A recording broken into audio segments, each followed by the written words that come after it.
Søren Kierkegaard, Søren Kierkegaard, U.S. also Gore, Danish, SN Pi Kik.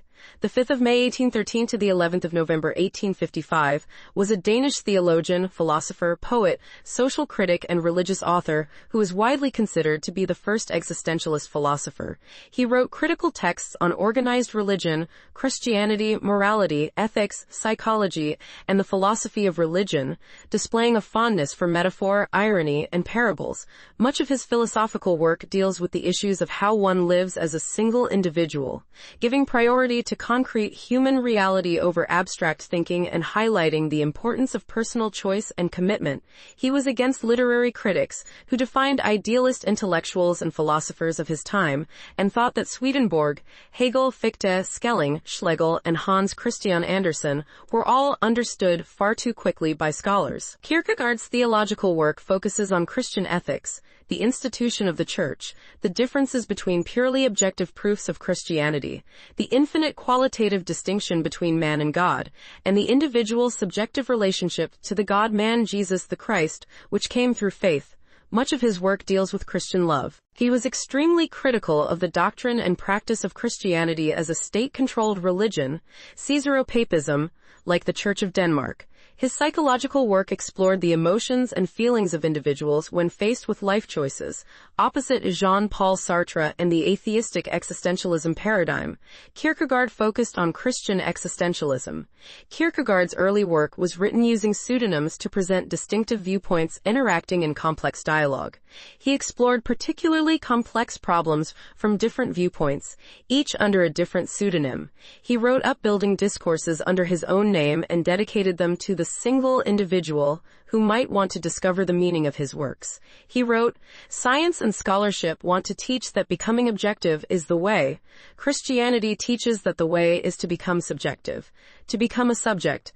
While scientists learn about the world by observation, Kierkegaard emphatically denied that observation alone could reveal the inner workings of the world of the spirit." Some of Kierkegaard's key ideas include the concept of subjective and objective truths, the night of faith, the recollection and repetition dichotomy, angst, the infinite qualitative distinction, faith as a passion, and the three stages on life's way. Kierkegaard wrote in Danish, and the reception of his work was initially limited to Scandinavia, but by the turn of the 20th century, his writings were translated into French, German, and other major European languages. By the mid-20th century, his thought exerted a substantial influence on philosophy, theology, and Western culture in general. Early years, 1813 to 1836, Kierkegaard was born to an affluent family in Copenhagen.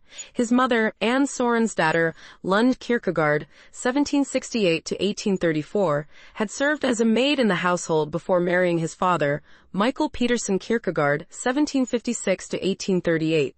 She was an unassuming figure, quiet, and not formally educated. They had 7 children. Her granddaughter, Henriette Lund, wrote that she wielded the scepter with joy and protected Soren and Peter, like a hen protecting her chicks. She also wielded influence on her children, so that later Peter said that his brother preserved many of their mother's words in his writings. His father, on the other hand, was a well-to-do wool merchant from Jutland. He was a very stern man, to all appearances dry and prosaic, but under his rustic cloak demeanor, he concealed an active imagination which not even his great age could blunt. He was also interested in philosophy and often hosted intellectuals at his home. He was devoted to the rationalist philosophy of Christian Wolff, and he eventually retired partly to pursue more of Wolff's writings. Kierkegaard, who followed his father's beliefs as a child, was heavily influenced by Michael's devotion to Wolffian rationalism. He also enjoyed the comedies of Ludwig Holberg, the writings of Johann Georg Hamann, Gotthold Ephraim Lessing, Edward Young, and Plato. The figure of Socrates, whom Kierkegaard encountered in Plato's dialogues, would prove to be a phenomenal influence on the philosopher's later interest in irony, as well as his frequent deployment of indirect communication. Kierkegaard loved to walk along the crooked streets of 19th-century Copenhagen, where carriages rarely went. In 1848, Kierkegaard wrote, "I had real Christian satisfaction in the thought that, if there were no other, there was definitely one man in Copenhagen whom every poor person could freely accost and converse with on the street, that, if there were no other, there was one man who, whatever the society he most commonly frequented, did not shun contact with the poor, but greeted every maidservant he was acquainted with, every manservant, every common laborer. Our Lady's Church was at one end of the city, where Bishop Minster preached the gospel. At the other end was the Royal Theatre where Fru Heiberg performed. Based on a speculative interpretation of anecdotes in Kierkegaard's unpublished journals, especially a rough draft of a story called The Great Earthquake, some early Kierkegaard scholars argued that Michael believed he had earned God's wrath, and that none of his children would outlive him. He is said to have believed that his personal sins, perhaps indiscretions such as cursing the name of God in his youth or impregnating Anne out of wedlock, necessitated this punishment. Though 5 of his 7 children died before he did, both Søren and his brother Peter Christian Kierkegaard outlived him. Peter, who was 7 years older, later became bishop in Aalborg.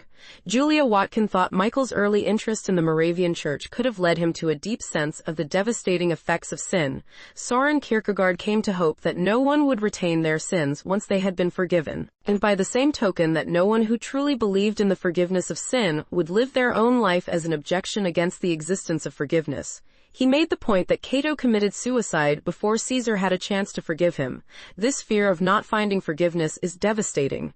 Edna H. Hong quoted Kierkegaard in her 1984 book, "Forgiveness is a work as well as a grace," and Kierkegaard wrote about forgiveness in 1847.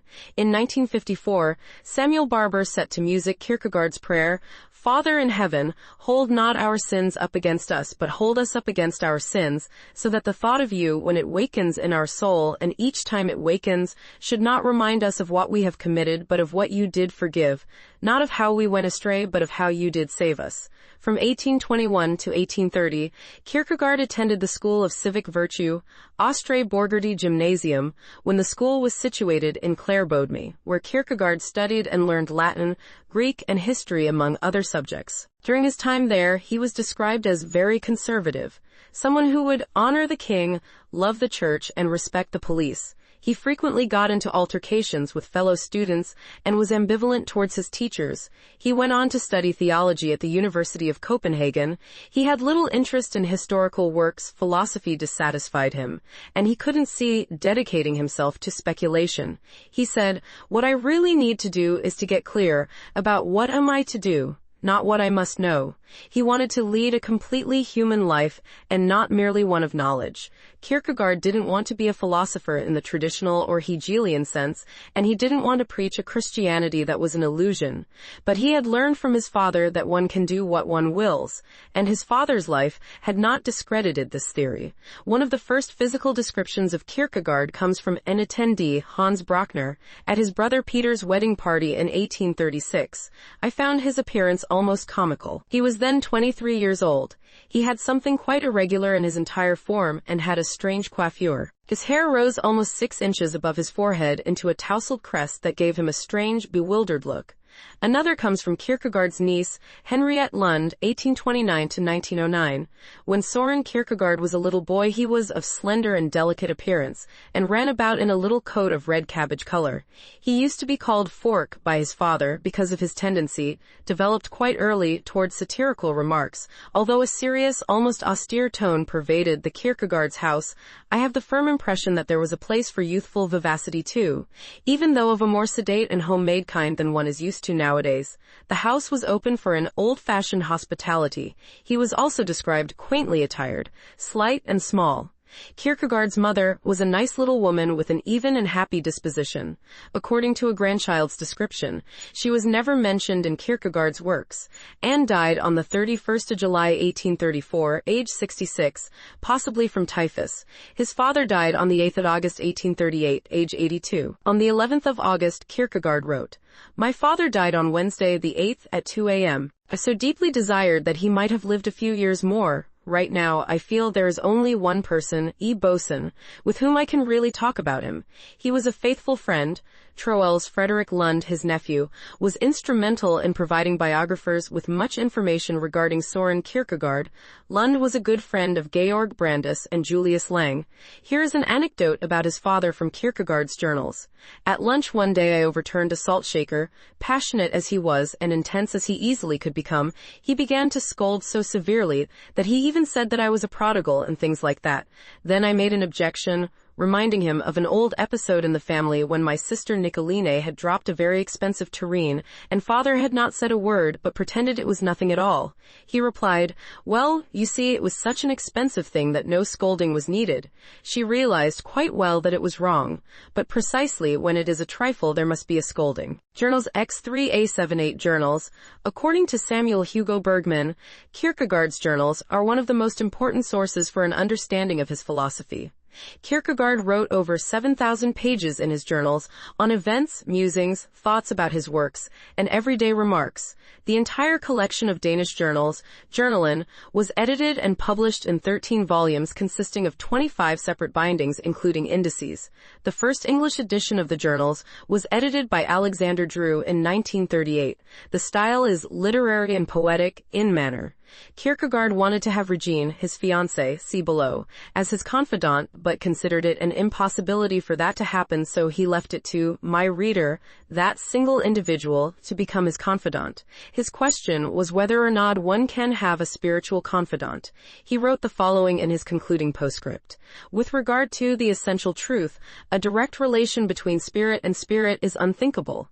If such a relation is assumed, it actually means that the party has ceased to be spirit. Kierkegaard's journals were the source of many aphorisms credited to the philosopher. The following passage, from the 1st of August 1835, is perhaps his most oft-quoted aphorism and a key quote for existentialist studies. What I really need is to get clear about what I must do, not what I must know, except insofar as knowledge must precede every act. What matters is to find a purpose, to see what it really is that God wills that I shall do. The crucial thing is to find a truth which is truth for me, to find the idea for which I am willing to live and die. He wrote this way about indirect communication in the same journal entry. One must first learn to know himself before knowing anything else. Gnathi Siouten. Not until a man has inwardly understood himself, and then sees the course he is to take, does his life gain peace and meaning. Only then is he free of that irksome, sinister traveling companion, that irony of life, which manifests itself in the sphere of knowledge and invites true knowing to begin with the not knowing, Socrates, just as God created the world from nothing. But in the waters of morality it is especially at home to those who still have not entered the trade winds of virtue. Here it tumbles a person about in a horrible way.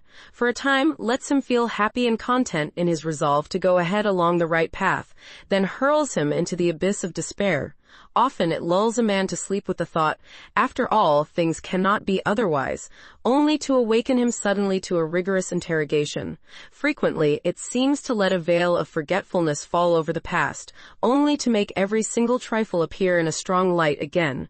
When he struggles along the right path, rejoicing in having overcome temptation's power, there may come at almost the same time, right on the heels of perfect victory, an apparently insignificant external circumstance which pushes him down, like Sisyphus, from the height of the crag. Often when a person has concentrated on something, a minor external circumstance arises which destroys everything. As in the case of a man who, weary of life, is about to throw himself into the Thames, and at the crucial moment is halted by the sting of a mosquito. Frequently, a person feels his very best when the illness is the worst, as in tuberculosis. In vain he tries to resist it, but he has not sufficient strength, and it is no help to him that he has gone through the same thing many times. The kind of practice acquired in this way does not apply here. Søren Kierkegaard's journals and papers e Hegelianism. The 1st of August 1835, although his journals clarify some aspects of his work and life, Kierkegaard took care not to reveal too much. Abrupt changes in thought, repetitive writing, and unusual turns of phrase are some among the many tactics he used to throw readers off track. Consequently, there are many varying interpretations of his journals. Kierkegaard did not doubt the importance his journals would have in the future. In December 1849 he wrote, "Were I to die now, the effect of my life would be exceptional. Much of what I have simply jotted down carelessly in the journals would become of great importance and have a great effect. For then, people would have grown reconciled to me and would be able to grant me what was and is my right. Regine Olsen and Graduation, 1837 to 1841, an important aspect of Kierkegaard's life, generally considered to have had a major influence on his work, was his broken engagement to Regine Olsen, 1822 to 1904. Kierkegaard and Olsen met on the 8th of May 1837 and were instantly attracted to each other.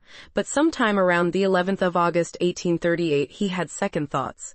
In his journals, Kierkegaard wrote idealistically about his love for her. On the 8th of September 1840, Kierkegaard formally proposed to Olsen.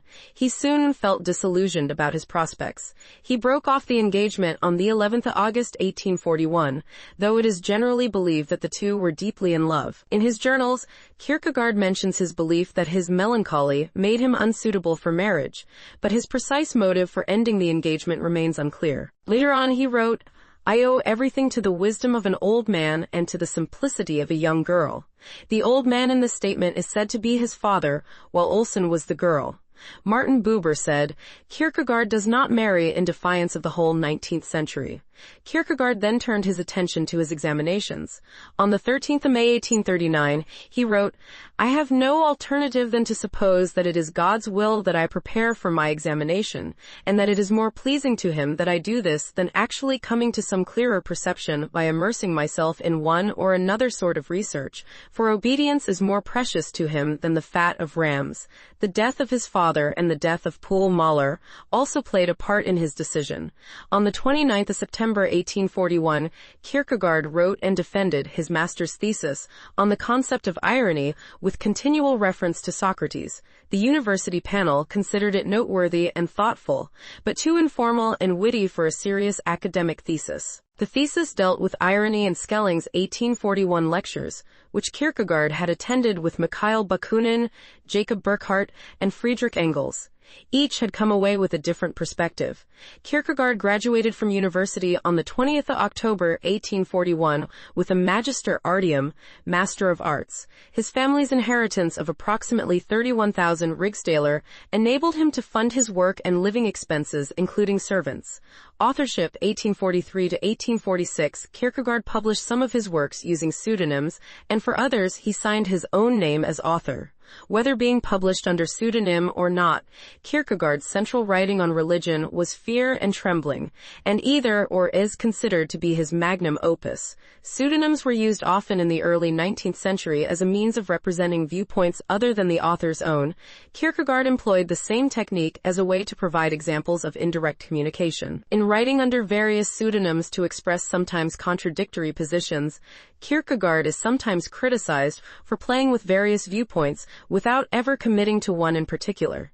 He has been described by those opposing his writings as indeterminate in his standpoint as a writer, though he himself has testified to all his work deriving from a service to Christianity. After On the Concept of Irony with continual reference to Socrates, his 1841 master's thesis under Frederick Christian Sibbern, he wrote his first book under the pseudonym Johannes Climacus. After John Climacus, between 1841 and 1842, De omnibus dubitandem est, Latin, Everything Must Be Doubted, was not published until after his death. Kierkegaard's magnum opus either or was published the 20th of February 1843. It was mostly written during Kierkegaard's stay in Berlin, where he took notes on Skelling's philosophy of revelation. Either or includes essays of literary and music criticism and a set of romantic-like aphorisms as part of his larger theme of examining the reflective and philosophical structure of faith. Edited by Victor Eremita, the book contained the papers of an unknown A and B, which the pseudonymous author claimed to have discovered in a secret drawer of his secretary. Eremita had a hard time putting the papers of A in order because they were not straightforward. B's papers were arranged in an orderly fashion. Both of these characters are trying to become religious individuals. Each approached the idea of first love from an aesthetic and an ethical point of view. The book is basically an argument about faith and marriage with a short discourse at the end telling them they should stop arguing. Eremita thinks B, a judge, makes the most sense. Kierkegaard stressed the how of Christianity as well as the how of book reading in his works, rather than the what. 3 months after the publication of Either or, the 16th of May 1843, he published 2 upbuilding discourses, 1843, and continued to publish discourses along with his pseudonymous books. These discourses were published under Kierkegaard's own name and are available as 18 upbuilding discourses today. David F. Swenson first translated the works in the 1940s and titled them the Edifying Discourses. However, in 1990, Howard V. and Edna H. Hong translated the works again, but called them the Upbuilding Discourses. The word upbuilding was more in line with Kierkegaard's thought after 1846, when he wrote Christian Deliberations about works of love. An upbuilding discourse or edifying discourse isn't the same as a sermon, because a sermon is preached to a congregation, while a discourse can be carried on between several people, or even with oneself. The discourse or conversation should be upbuilding, which means one would build up the other person or oneself, rather than tear down to build up. Kierkegaard said, although this little book, which is called Discourses, not Sermons, because its author does not have authority to preach upbuilding discourses, not discourses for upbuilding, because the speaker by no means claims to be a teacher, wishes to be only what it is, a superfluity, and desires only to remain in hiding. On the 16th of October 1843, Kierkegaard published 3 more books about love and faith and several more discourses. Fear and Trembling was published under the pseudonym Johannes de Silentio. Repetition is about a young man, Søren Kierkegaard, who has anxiety and depression because he feels he has to sacrifice his love for a girl, Regine Olsen, to God. He tries to see if the new science of psychology can help him understand himself. Constantine Constantius, who is the pseudonymous author of that book, is the psychologist. At the same time, he published 3 upbuilding discourses, 1843 under his own name, which dealt specifically with how love can be used to hide things from yourself or others. These 3 books, all published on the same day, are an example of Kierkegaard's method of indirect communication. Kierkegaard questioned whether an individual can know if something is a good gift from God or not, and concludes by saying, "It does not depend then merely upon what one sees, but what one sees depends upon how one sees. All observation is not just a receiving, a discovering, but also a bringing forth, and insofar as it is that, how the observer himself is constituted is indeed decisive. God's love is imparted indirectly just as our own sometimes is." During 1844, he published 2, 3, and 4 more upbuilding discourses just as he did in 1843, but here he discussed how an individual might come to know God. Theologians, philosophers, and historians were all engaged in debating about the existence of God. This is direct communication, and Kierkegaard thinks this might be useful for theologians, philosophers, and historians, associations, but not at all useful for the single individual who is interested in becoming a Christian. Kierkegaard always wrote for that single individual whom I with joy and gratitude call my reader. The single individual must put what is understood to use, or it will be lost. Reflection can take an individual only so far before the imagination begins to change the whole content of what was being thought about. Love is won by being exercised just as much as faith and patience are. He also wrote several more pseudonymous books in 1844, Philosophical Fragments, Prefaces, and the Concept of Anxiety, and finished the year up with 4 upbuilding discourses, 1844. He used indirect communication in the first book and direct communication in the rest of them. He doesn't believe the question about God's existence should be an opinion held by one group and differently by another, no matter how many demonstrations are made. He says it's up to the single individual to make the fruit of the Holy Spirit real, because love and joy are always just possibilities. Christendom wanted to define God's attributes once and for all, but Kierkegaard was against this. His love for Regine was a disaster, but it helped him because of his point of view. Kierkegaard believed each generation has its own task and need not trouble itself unduly by being everything to previous and succeeding generations. In an earlier book, he had said, "To a certain degree, every generation and every individual begins his life from the beginning." And in another, "No generation has learned to love from another. No generation is able to begin at any other point than the beginning. No generation learns the essentially human from a previous one." And finally, in 1850, he wrote, "Those true Christians who in every generation live a life contemporaneous with that of Christ have nothing whatsoever to do with Christians of the preceding generation, but all the more with their contemporary, Christ. His life here on earth attends every generation, and every generation severally as sacred history. But in 1848, the whole generation and every individual in the generation is a participant in one's having faith. He was against the Hegelian idea of mediation because it introduces a third term that comes between the single individual and the object of desire. Kierkegaard wrote in 1844, "If a person can be assured of the grace of God without needing temporal evidence as a middleman or as the dispensation advantageous to him as interpreter, then it is indeed obvious to him that the grace of God is the most glorious of all." He was against mediation and settled instead on the choice to be content with the grace of God or not. It's the choice between the possibility of the temporal and the eternal, mistrust and belief and deception and truth, subjective and objective. These are the magnitudes of choice. He always stressed deliberation and choice in his writings, and wrote against comparison. This is how Kant put it in 1786 and Kierkegaard put it in 1847. Thinking for oneself is to seek the chief touchstone of truth in oneself, id est in one's own reason. And the maxim, to think for oneself at all times is enlightening. Thereto belongs not just so much as those may imagine who take knowledge to be enlightening, as it is rather a negative principle in the use of one's cognitive faculty, and he, who is very rich in knowledge, is often the least enlightened in the use of it. To exercise one's own reason means nothing more than relatively to everything which one is to suppose, to question oneself. Worldly worry always seeks to lead a human being into the small-minded unrest of comparisons, away from the lofty calmness of simple thoughts. To be clothed then means to be a human being, and therefore to be well clothed. Worldly worry is preoccupied with clothes and dissimilarity of clothes. Should not the invitation to learn from the lilies be welcome to everyone, just as the reminder is useful to him? Alas, those great uplifting simple thoughts, those first thoughts, are more and more forgotten, perhaps entirely forgotten in the weekday and worldly life of comparisons. The one human being compares himself with others.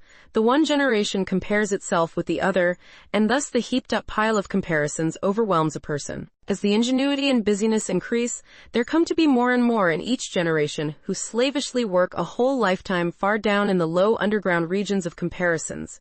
Indeed, just as miners never see the light of day, so these unhappy people never come to see the light. Those uplifting simple thoughts, those first thoughts about how glorious it is to be a human being. And up there in the higher regions of comparison, smiling vanity plays its false game and deceives the happy ones, so that they receive no impression from those lofty simple thoughts, those first thoughts. The inwardness of Christianity, Kierkegaard believed God comes to each individual mysteriously.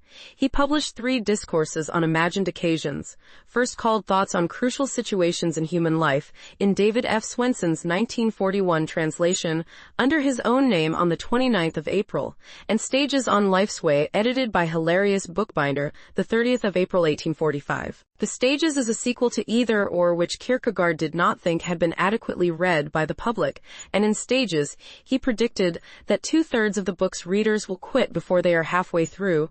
Out of boredom they will throw the book away. He knew he was writing books, but had no idea who was reading them. His sales were meager and he had no publicist or editor. He was writing in the dark, so to speak.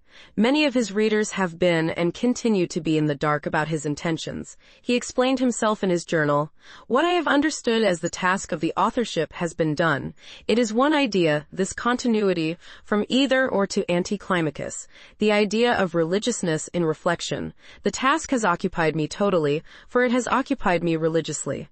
I have understood the completion of this authorship as my duty, as a responsibility resting upon me."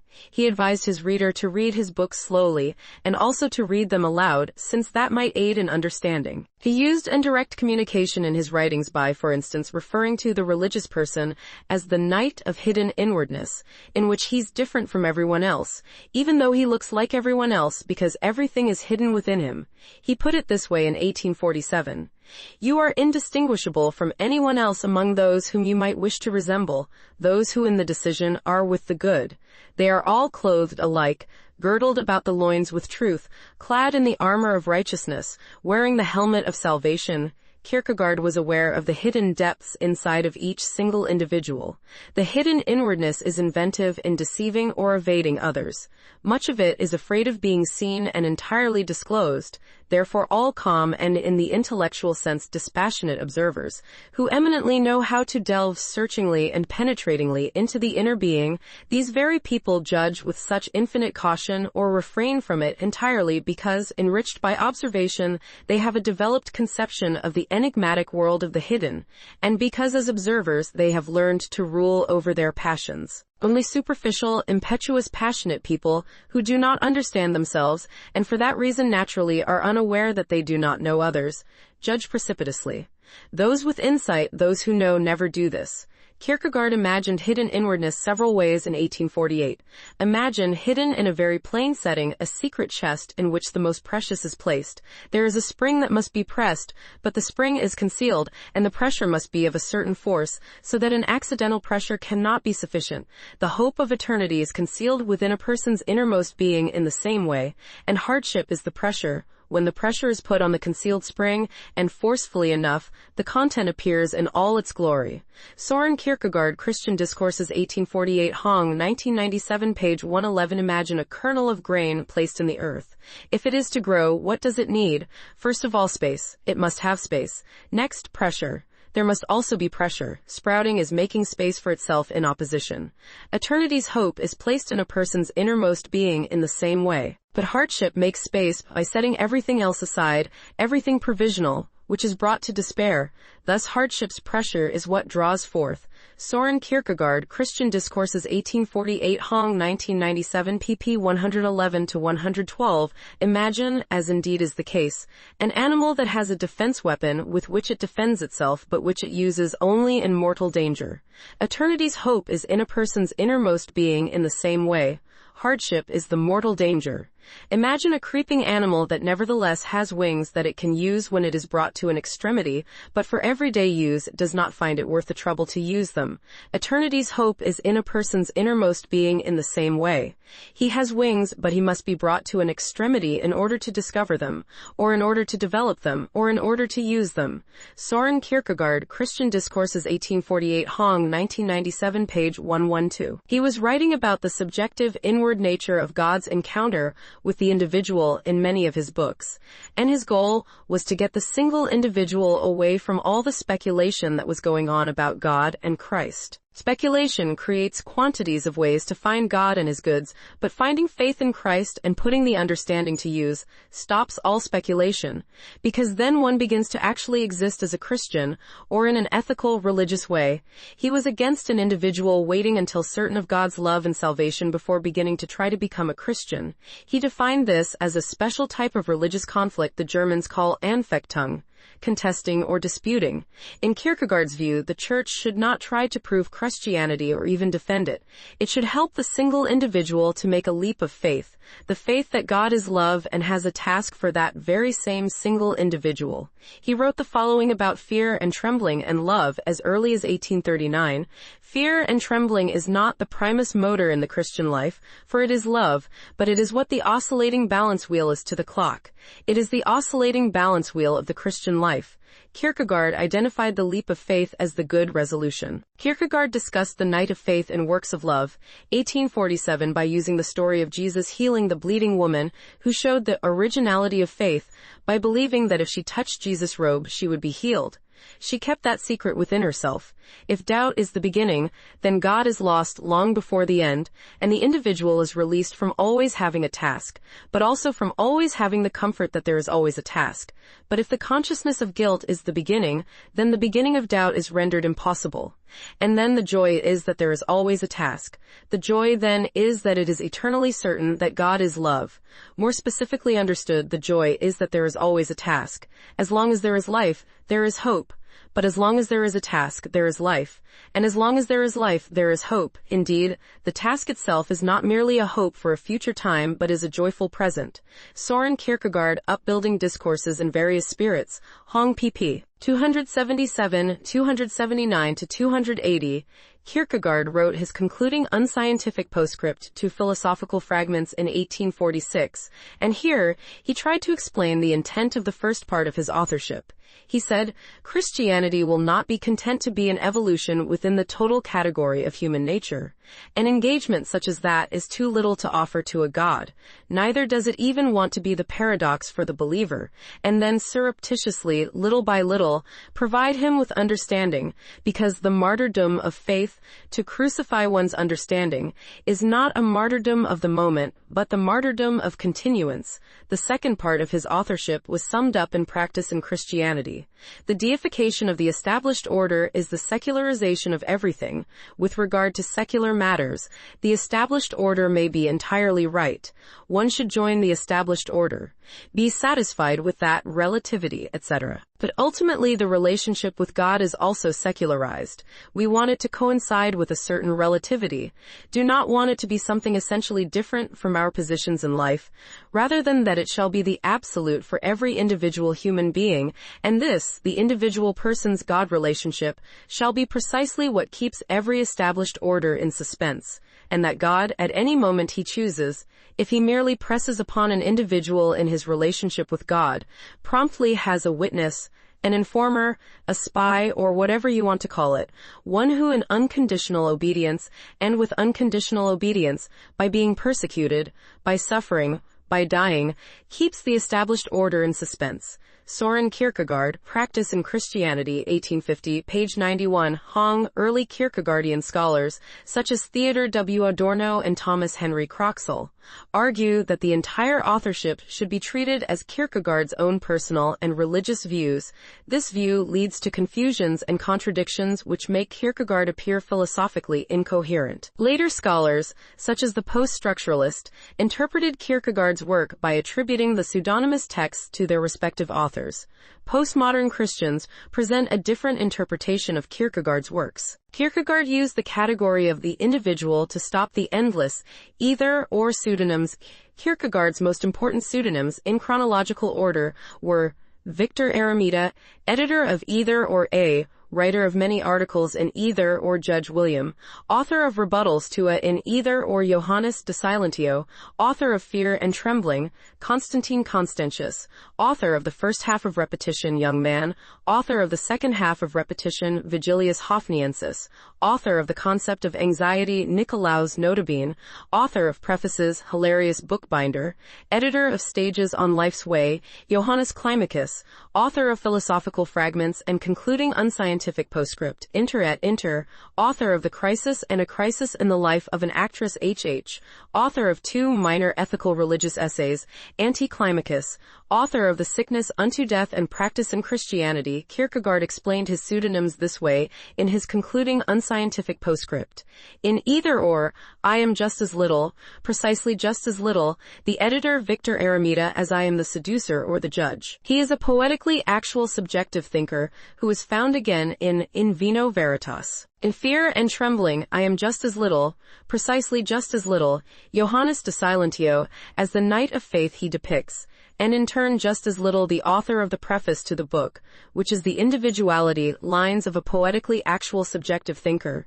In the story of suffering, guilty, not guilty, I am just as remote from being quidem of the imaginary construction as from being the imaginative constructor, just as remote, since the imaginative constructor is a poetically actual subjective thinker, and what is imaginatively constructed is his psychologically consistent production.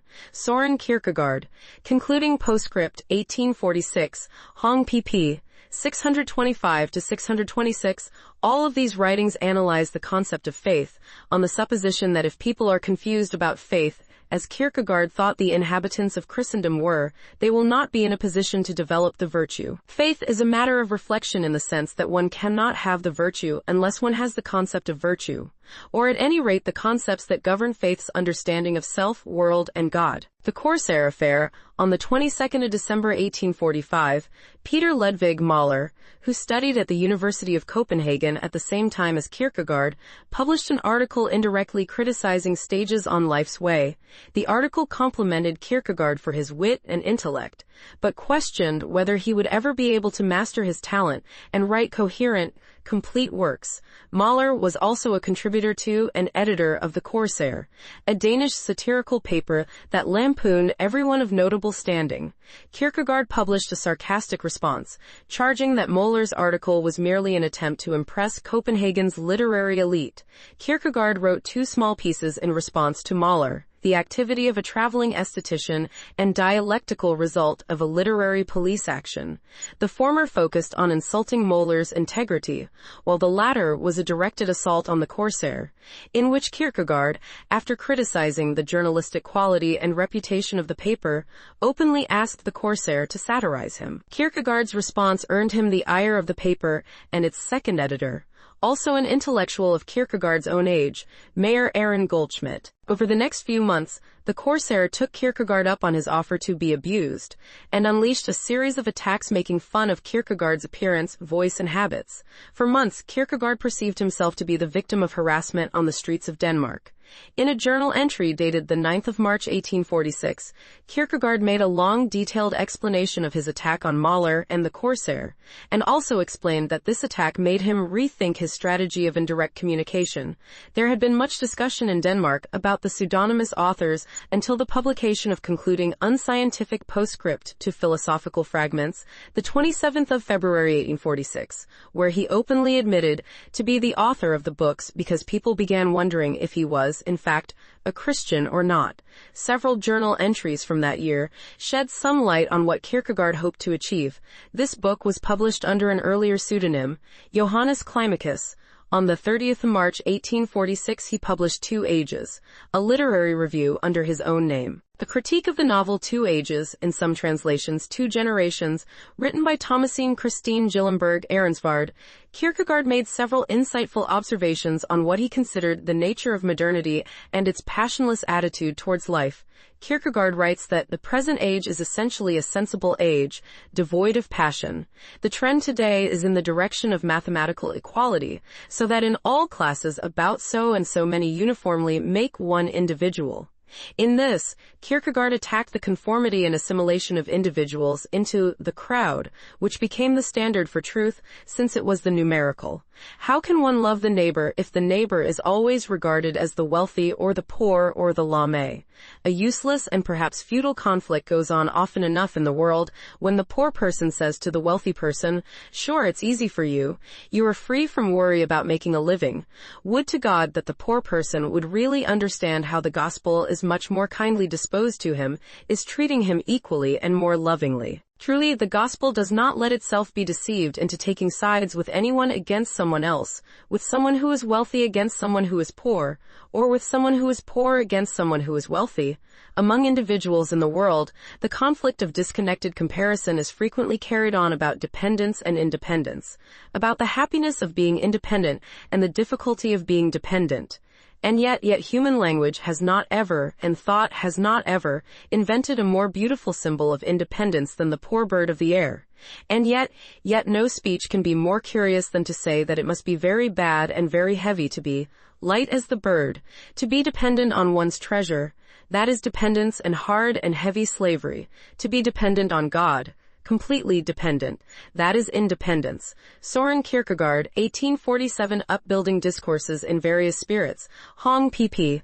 180-181. As part of his analysis of the crowd, Kierkegaard accused newspapers of decay and decadence. Kierkegaard stated Christendom had lost its way by recognizing the crowd, as the many who are moved by newspaper stories, as the court of last resort in relation to the truth. Truth comes to a single individual, not all people at one and the same time. Just as truth comes to one individual at a time, so does love. One doesn't love the crowd but does love their neighbor, who is a single individual. He says, "Never have I read in the Holy Scriptures this command, you shall love the crowd. Even less, you shall, ethico-religiously, recognize in the crowd the court of last resort in relation to the truth." Authorship, 1847 to 1855. Kierkegaard began to write again in 1847. 1847. The three-part edifying discourses in diverse spirits.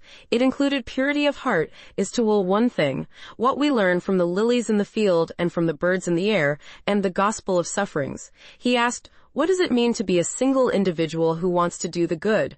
What does it mean to be a human being? What does it mean to follow Christ? He now moves from upbuilding, edifying discourses to Christian discourses. However, he still maintains that these are not sermons.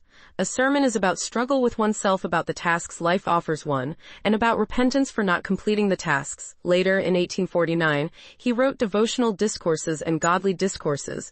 Is it really hopelessness to reject the task because it is too heavy? Is it really hopelessness almost to collapse under the burden because it is so heavy? Is it really hopelessness to give up hope out of fear of the task? Oh no, but this is hopelessness, to will with all one's might, but there is no task. Thus, only if there is nothing to do, and if the person who says it were without guilt before God. For if he is guilty, there is indeed always something to do. Only if there is nothing to do, and this is understood to mean that there is no task, only then is there hopelessness. Upbuilding discourses in various spirits, Hong, page 277, while the Savior of the world sighs, my God, why have you abandoned me? The repentant robber humbly understands, but still also as a relief, that it is not God who has abandoned him, but it is he who has abandoned God. And repenting, he says to the one crucified with him, remember me when you come into your kingdom. It is a heavy human suffering to reach for God's mercy in the anxiety of death, and with belated repentance at the moment of despicable death.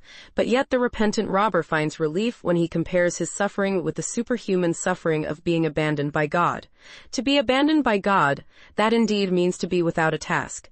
It means to be deprived of the final task that every human being always has, the task of patience, the task that has its ground in God's not having abandoned the sufferer. Hence Christ's suffering is superhuman, and his patience superhuman, so that no human being can grasp either the one or the other. Although it is beneficial that we speak quite humanly of Christ's suffering, if we speak of it merely as if he were the human being who has suffered the most, it is blasphemy, because although his suffering is human, it is also superhuman, and there is an eternal chasmic abyss between his suffering and the human beings. Søren Kierkegaard, 1847. Upbuilding discourses in various spirits, Hong, p.280. Works of love, followed these discourses on the 29th of September 1847. Both books were authored under his own name. It was written under the themes, love covers a multitude of sins and love builds up. 1 Peter chapter 4 verse 8 and 1 Corinthians chapter 8 verse 1, Kierkegaard believed that all human speech, even divine speech of Holy Scripture, about the spiritual is a chicheny metaphorical speech. To build up is a metaphorical expression. One can never be all human or all spirit, one must be both. When it is said, you shall love your neighbor as yourself, this contains what is presupposed, that every person loves himself. Thus, Christianity, which by no means begins, as do those high-flying thinkers, without presuppositions, nor with a flattering presupposition, presupposes this. Dare we then deny that it is as Christianity presupposes? But on the other hand, it is possible for anyone to misunderstand Christianity, as if it were its intention to teach what worldly sagacity unanimously, alas and yet contentiously, teaches, that everyone is closest to himself. Is it possible for anyone to misunderstand this, as if it were Christianity's intention to proclaim self-love as a prescriptive right? Indeed, on the contrary, it is Christianity's intention to wrest self-love away from us human beings.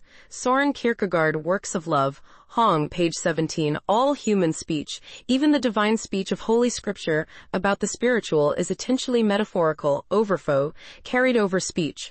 And this is quite in order or in the order of things and of existence, since a human being, even if from the moment of birth his is a spirit, still does not become conscious of himself as a spirit until later, and thus has sensately psychically acted out a certain part of his life prior to this. But this first portion is not to be cast aside when the spirit awakens any more than the awakening of the spirit, in contrast to the sensate, physical, announces itself in a sensate physical way. On the contrary, the first portion is taken overtage by the Spirit, and used in this way, is thus made the basis.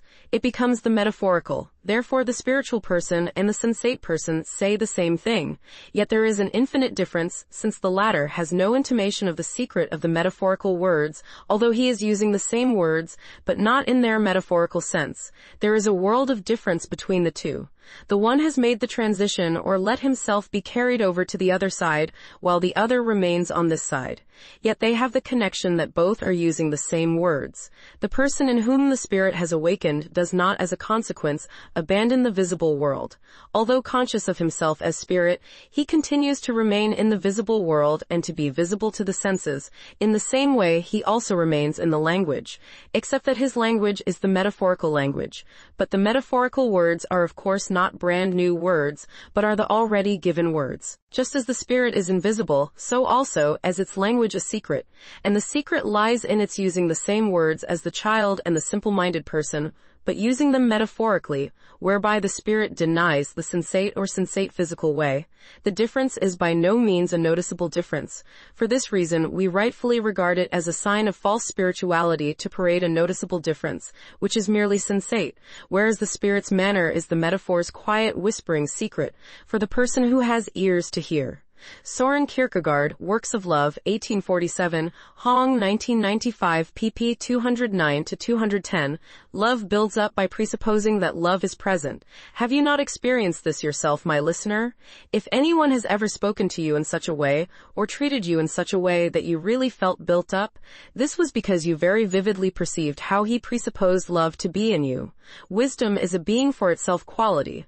Power, talent, knowledge, etc. are likewise being for itself qualities. To be wise does not mean to presuppose that others are wise. On the contrary, it may be very wise and true if the truly wise person assumes that far from all people are wise. But love is not a being for itself quality, but a quality by which or in which you are for others. Loving means to presuppose love in others. Søren Kierkegaard, Works of Love, Hong pp. 222-224. Later, in the same book, Kierkegaard deals with the question of sin and forgiveness. He uses the same text he used earlier in three upbuilding discourses. 1843, Love hides a multitude of sins. 1 Peter chapter 4 verse 8. He asks if one who tells his neighbor's faults hides or increases the multitude of sins.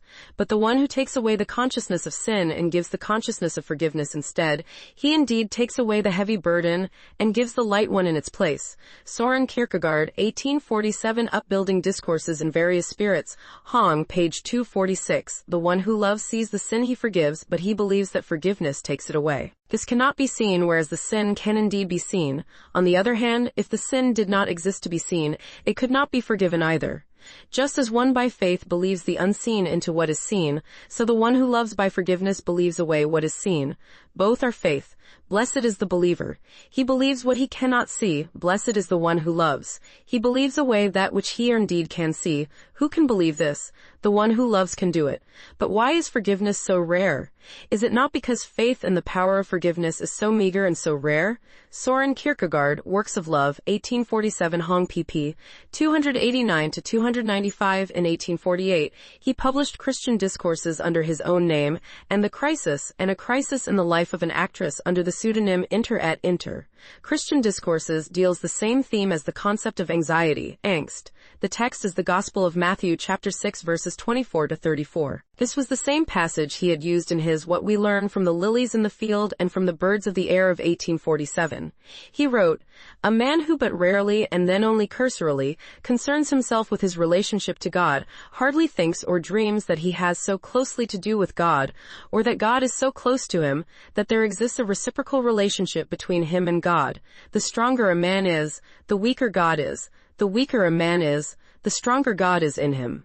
Everyone who assumes that a God exists naturally thinks of him as the strongest, as he eternally is, being the Almighty who creates out of nothing, and for whom all the creation is as nothing. But such a man hardly thinks of the possibility of a reciprocal relationship. And yet for God, the infinitely strongest, there is an obstacle. He has posited it himself, yea, he has lovingly, with incomprehensible love, posited it himself. For he posited it and posits it every time a man comes into existence, when he in his love makes to be something directly in apposition to himself. O marvelous omnipotence of love! A man cannot bear that his creations should be directly in apposition to himself, and so he speaks of them in a tone of disparagement as his creations. But God, who creates out of nothing, who almightily takes from nothing and says, be, lovingly adjoins, be something even in apposition to me. Marvelous love, even his omnipotence is under the sway of love. Søren Kierkegaard, Christian Discourses, 1848, Lowry, 1940 and 1961, page 132. It is actually true that Christianity requires the Christian to give up and forsake all things. This was not required in Old Testament times. God did not require Job to give up anything, and of Abraham he required expressly as a test only that he give up Isaac. But in fact, Christianity is also the religion of freedom. It is precisely the voluntary which is the Christian. Voluntarily to give up all is to be convinced of the glory of the good which Christianity promises. There is one thing God cannot take away from a man, namely the voluntary. And it is precisely this which Christianity requires of man. Thoughts which wound from behind. For Edification, 1848, pp. 187 to 188, from Christian Discourses, translated by Walter Lowry, 1940-1961, Kierkegaard tried to explain his prolific use of pseudonyms again, in the point of view of my work as an author, his autobiographical explanation for his writing style. The book was finished in 1848, but not published until after his death by his brother Christian Peter Kierkegaard. Walter Lowry mentioned Kierkegaard's profound religious experience of Holy Week 1848 as a turning point from indirect communication to direct communication regarding Christianity. However, Kierkegaard stated that he was a religious author throughout all of his writings, and that his aim was to discuss the problem of becoming a Christian, with a direct polemic against the monstrous illusion we call Christendom. He expressed the illusion this way in his 1848 Christian address, Thoughts Which Wound from Behind, for Edification. Oh, in the customary course of life, there is so much to lull a man to sleep, to teach him to say, peace and no danger. It is for this cause we go into the house of God, to be awakened out of sleep and to be riven away from the enchantments. But then again, when there is so much in the house of God to lull us, even that which in itself is arousing, such as thoughts, reflections, ideas, can by custom and monotony lose all their significance, just as a spring can lose the resilience which makes it what it is. So, then, to approach nearer to the subject of this discourse, it is right, reasonable, and a plain duty to invite men over and over again to come to the house of the Lord, to summon them to it.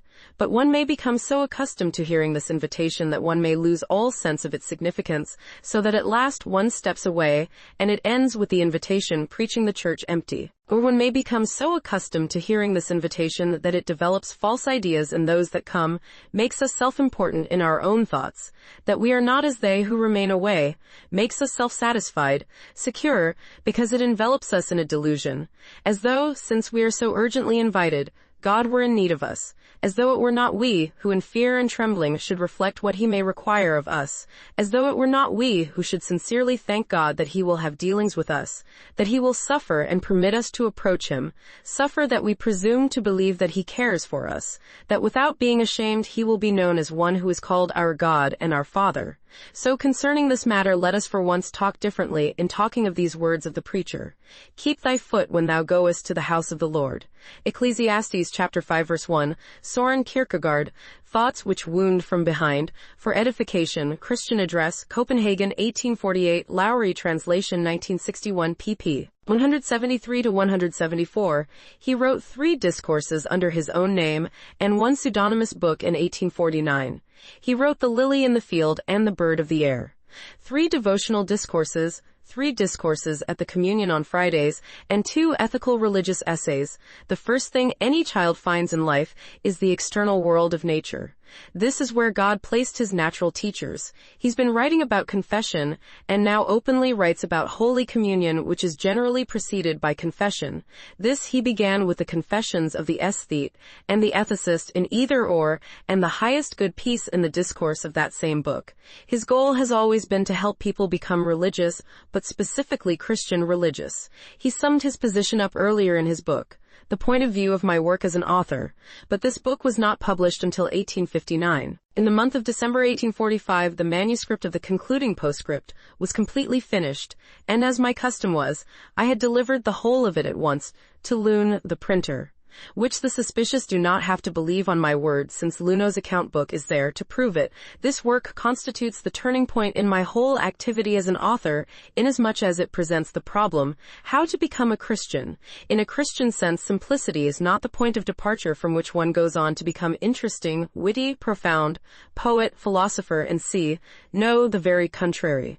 Here's where one begins, with the interesting and see, and becomes simpler and simpler, attaining simplicity. This, in Christendom, is the Christian movement. One does not reflect oneself into Christianity, but one reflects oneself out of something else and becomes more and more simply a Christian. I have never fought in such a way as to say, I am the true Christian, others are not Christians. No, my contention has been this. I know what Christianity is. My imperfection as a Christian I first myself fully recognize, but I know what Christianity is. And to get this properly recognized must be, I should think, to every man's interest, whether he be a Christian or not, whether his intention is to accept Christianity or to reject it. But I have attacked no one as not being a Christian. I have condemned no one. And I myself have from the first clearly asserted again and again repeated that I am without authority. Søren Kierkegaard, The Point of View of My Work as an Author, Lowry, 53, 144, 153-155, the second edition of either or was published early in 1849. Later that year, he published The Sickness unto Death under the pseudonym Anticlimacus. He's against Johannes Climacus, who kept writing books about trying to understand Christianity. Here he says, let others admire and praise the person who pretends to comprehend Christianity. I regard it as a plain ethical task, perhaps requiring not a little self-denial in these speculative times, when all the others are busy with comprehending, to admit that one is neither able nor supposed to comprehend it. Sickness unto death was a familiar phrase in Kierkegaard's earlier writings. This sickness is despair, and for Kierkegaard despair is a sin. Despair is the impossibility of possibility. Kierkegaard writes, when a person who has been addicted to some sin or other, but over a considerable period has now successfully resisted the temptation, when this person has a relapse and succumbs again to the temptation, then the depression that ensues is by no means always sorrow over the sin. It can be something quite different.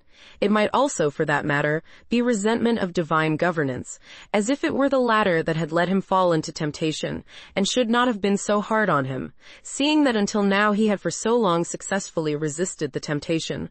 Such a person protests, perhaps in even stronger terms, how this relapse tortures and torments him, how it brings him to despair.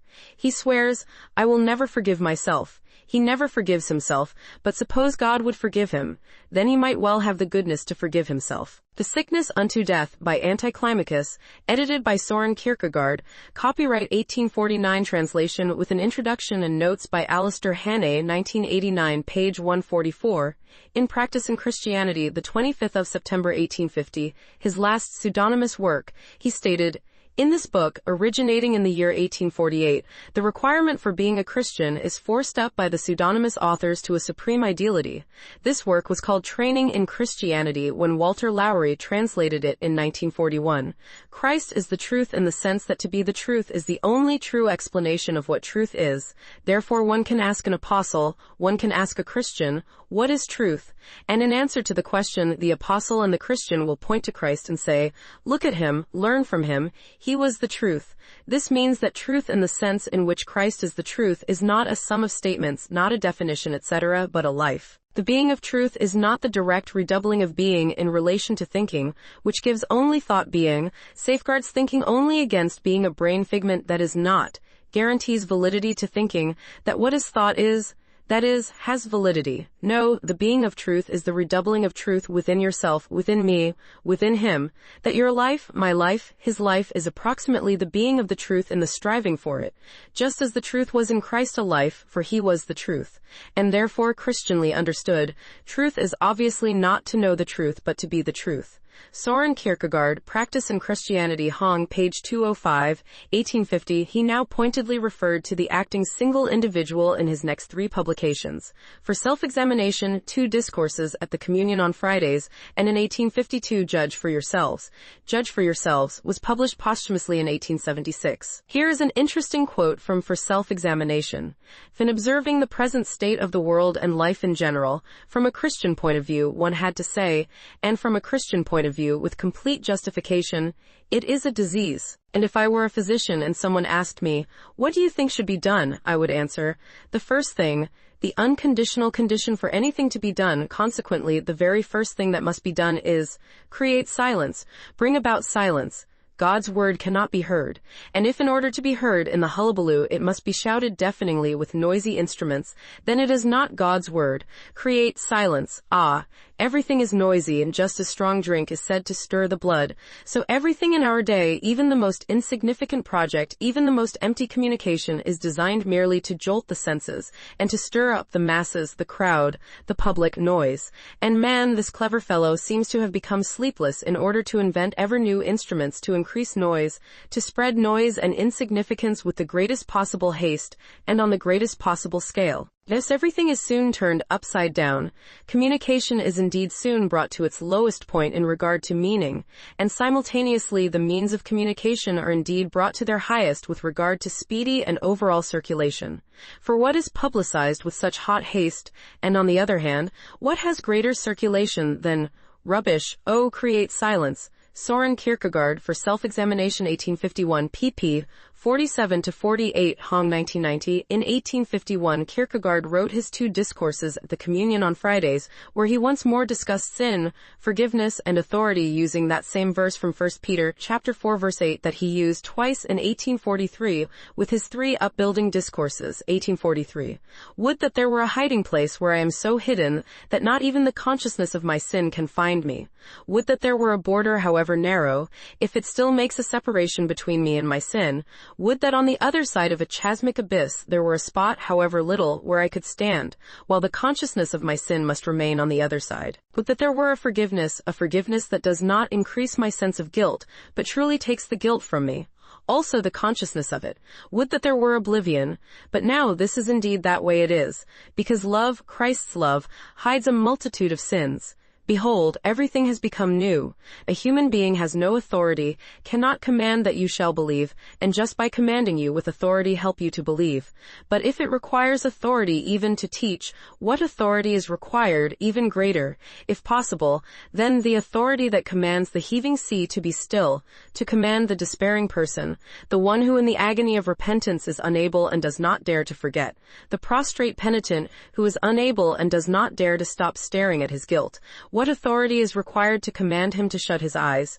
And what authority is then required to command him to open the eyes of faith so that he sees purity where he saw guilt and sin? That divine authority he alone has, Jesus Christ, whose love hides a multitude of sins. He hides it very literally. Just as when one person places himself in front of another person and covers him so completely with his body that no one can see the person hidden behind him, so Jesus Christ covers your sin with his holy body. Søren Kierkegaard, 2 Discourses at Friday Communion, 1851. Love will hide a multitude of sins. 1 Peter chapter 4 verse 8. From Without Authority, Hong 1997, pp. 184-185. Kierkegaard began his 1843 book, Either or, with a question. Are passions, then, the pagans of the soul? Reason alone baptized, he didn't want to devote himself to thought or speculation like Hegel did. Faith, hope, love, peace, patience, joy, self-control, vanity, kindness, humility, courage, cowardliness, pride, deceit, and selfishness. These are the inner passions that thought knows little about. Hegel begins the process of education with thought, but Kierkegaard thinks we could begin with passion, or a balance between the two, a balance between Goethe and Hegel. He was against endless reflection with no passion involved, but at the same time, he did not want to draw more attention to the external display of passion, but the internal, hidden passion of the single individual. Kierkegaard clarified this intention in his journals. Schelling put nature first, and Hegel put reason first, but Kierkegaard put the human being first, and the choice first in his writings. He makes an argument against nature here, and points out that most single individuals begin life as spectators of the visible world, and work toward knowledge of the invisible world. Is it a perfection on the part of the bird, that in hard times it sits and dies of hunger and knows of nothing at all to do, that dazed it lets itself fall to the ground and dies? Usually we do not talk this way. When a sailor lies down in the boat and lets matters take their course in the storm, and knows nothing to do, we do not speak of his perfection. But when a doughty sailor knows how to steer, when he works against the storm with ingenuity, with strength, and with perseverance, when he works himself out of the danger, we admire him. Suppose that it were not one man who traveled from Jericho to Jerusalem, but there were two, and both of them were assaulted by robbers and maimed, and no traveler passed by. Suppose then that one of them did nothing but moan, while the other forgot and surmounted his own suffering to speak comfortingly, friendly words, or what involved great pain, dragged himself to some water to fetch the other a refreshing drink. Or suppose that they were both bereft of speech, but one of them in his silent prayer sighed to God also for the other. Was he then not merciful? If someone has cut off my hands, then I cannot play the zither. And if someone has cut off my feet, then I cannot dance. And if I lie crippled on the shore, then I cannot throw myself into the sea to rescue another person's life. And if I myself am lying with a broken arm or leg, then I cannot plunge into the flames to save another's life, but I can still be merciful. I have often pondered how a painter might portray mercifulness, but I have decided that it cannot be done. As soon as a painter is to do it, it becomes dubious whether it is mercifulness or it is something else. Søren Kierkegaard, Works of Love, Hong 1995, page 324. Seek ye first God's kingdom and his righteousness. Matthew chapter 6 verse 33. But what does this mean? What have I to do? Or what sort of effort is it that can be said to seek or pursue the kingdom of God? Shall I try to get a job suitable to my talents and powers in order thereby to exert an influence? No, thou shalt first seek God's kingdom. Shall I then give all my fortune to the poor? No, thou shalt first seek God's kingdom. Shall I then go out to proclaim this teaching to the world? No, thou shalt first seek God's kingdom. But then in a certain sense it is nothing I shall do. Yes, certainly, in a certain it is nothing. Thou shalt in the deepest sense make thyself nothing, become nothing before God, learn to keep silent. In this silence is the beginning, which is, first to seek God's kingdom. In this wise, a godly wise, one gets to the beginning by going in a sense backwards. The beginning is not that with which one begins, but at which one arrives at the beginning backwards. The beginning is this art of becoming silent, for to be silent, as nature is not an art. It is man's superiority over the beasts to be able to speak. But in relation to God, it can easily become the ruin of man who is able to speak that he is too willing to speak. God is love. Man is, as one says to a child, a silly little thing, even so far as his own well-being is concerned. Only in much fear and trembling can a man walk with God, in much fear and trembling. But to talk in much fear and trembling is difficult, for as a sense of dread causes the bodily voice to fail, so also does much fear and trembling render the voice mute in silence. This the true man of prayer knows well, and he who is not the true man of prayer learned precisely this by praying. Søren Kierkegaard, Christian Discourses, 1848, Lowry 1940, 1961, page 322. Nikolai Berdyaev makes a related argument against reason in his 1945 book The Divine and the Human. Attack upon the Lutheran State Church. Kierkegaard's final years were taken up with a sustained, outright attack on the Church of Denmark by means of newspaper articles published in the Fatherland, Vaderlandet, and a series of self-published pamphlets called The Moment, Øjeblikket, also translated as The Instant. These pamphlets are now included in Kierkegaard's attack upon Christendom. The Moment was translated into German and other European languages in 1861 and again in 1896.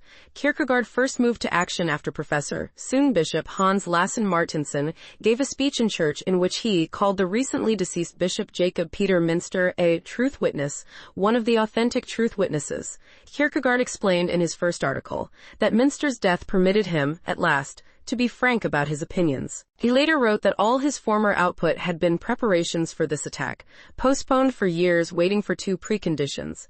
1. Both his father and Bishop Münster should be dead before the attack. And 2. He should himself have acquired a name as a famous theologic writer. Kierkegaard's father had been Münster's close friend, but Søren had long come to see that Münster's conception of Christianity was mistaken, demanding too little of its adherents. Kierkegaard strongly objected to the portrayal of Münster as a truth witness. Kierkegaard described the hope the witness to the truth has in 1847 and in his journals. When the concepts are shaken in an upheaval that is more terrible than an earthquake, when the truth is hated and its witness persecuted, what then? Must the witness submit to the world? Yes. But does that mean all is lost? No, on the contrary.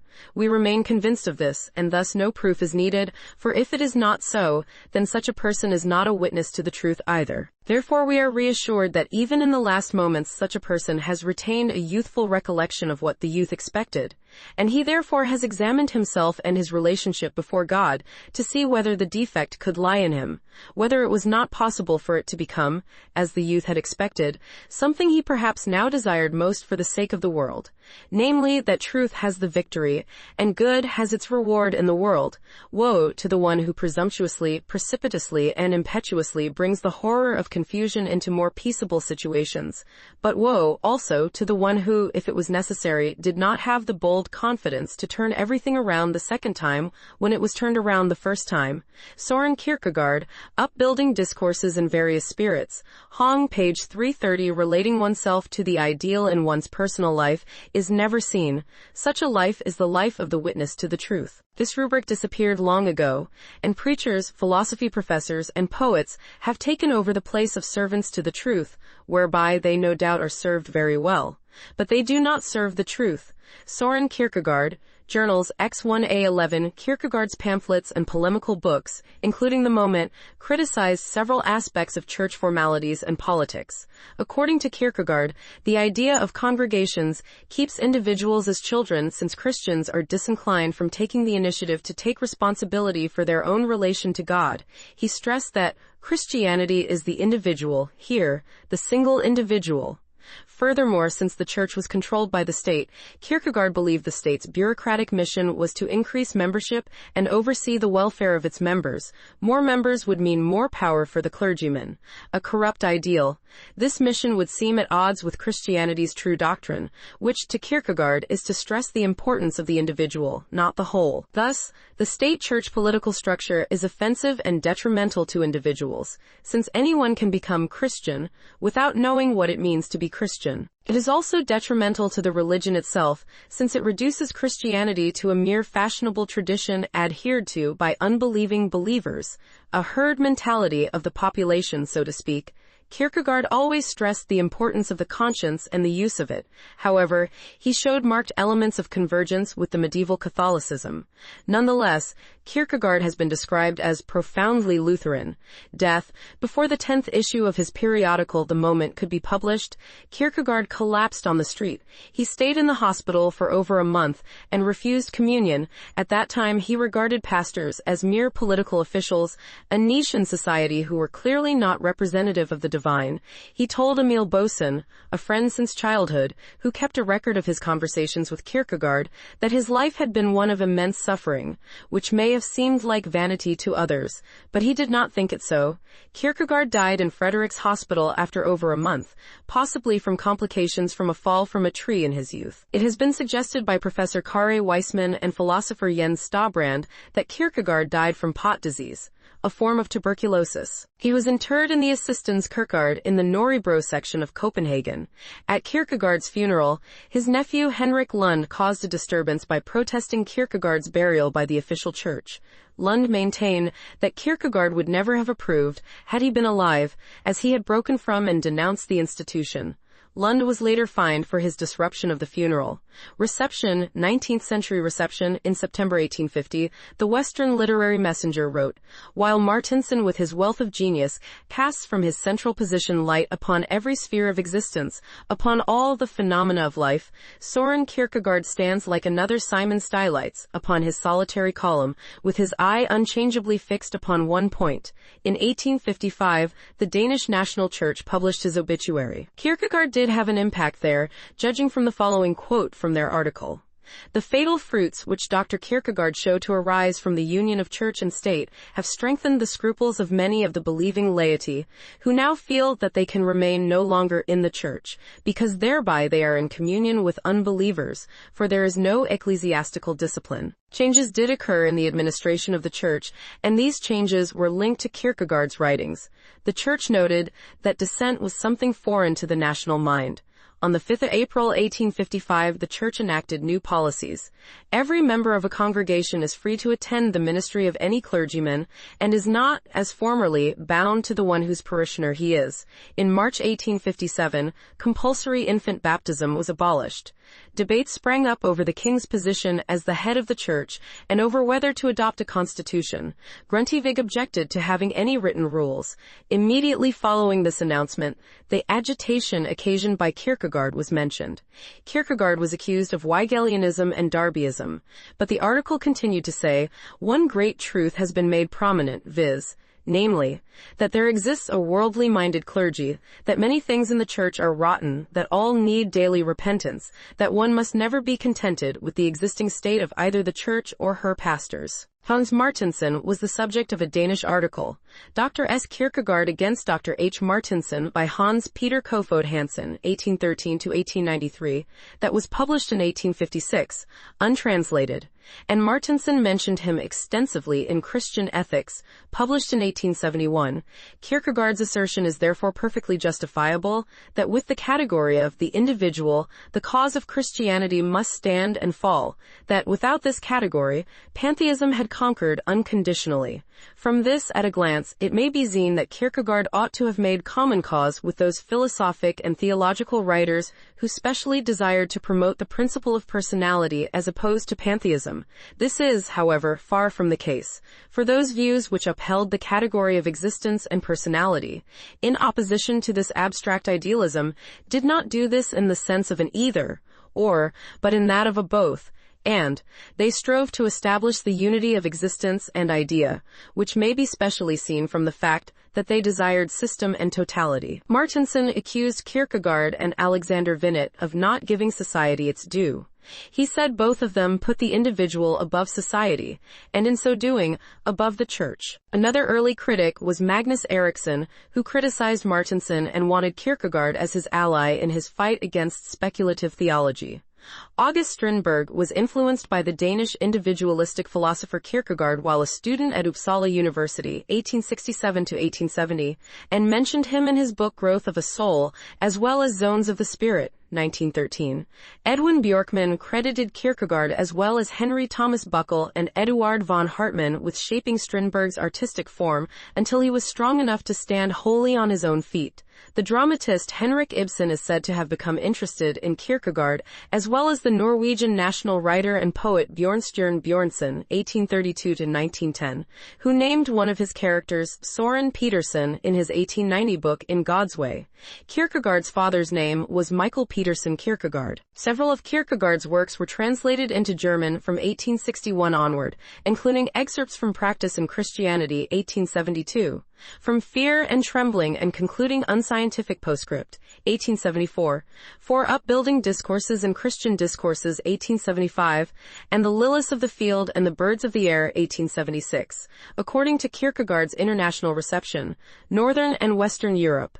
Toma I, by John Stewart, see page 388, ff. The Sickness Unto Death, 1881-12, Speeches by Søren Kierkegaard, by Julius Fricke, 1886, Stages on Life's Way, 1886, Barthold. Otto Fleiderer, in The Philosophy of Religion, on the basis of its history, 1887, claimed that Kierkegaard presented an anti-rational view of Christianity.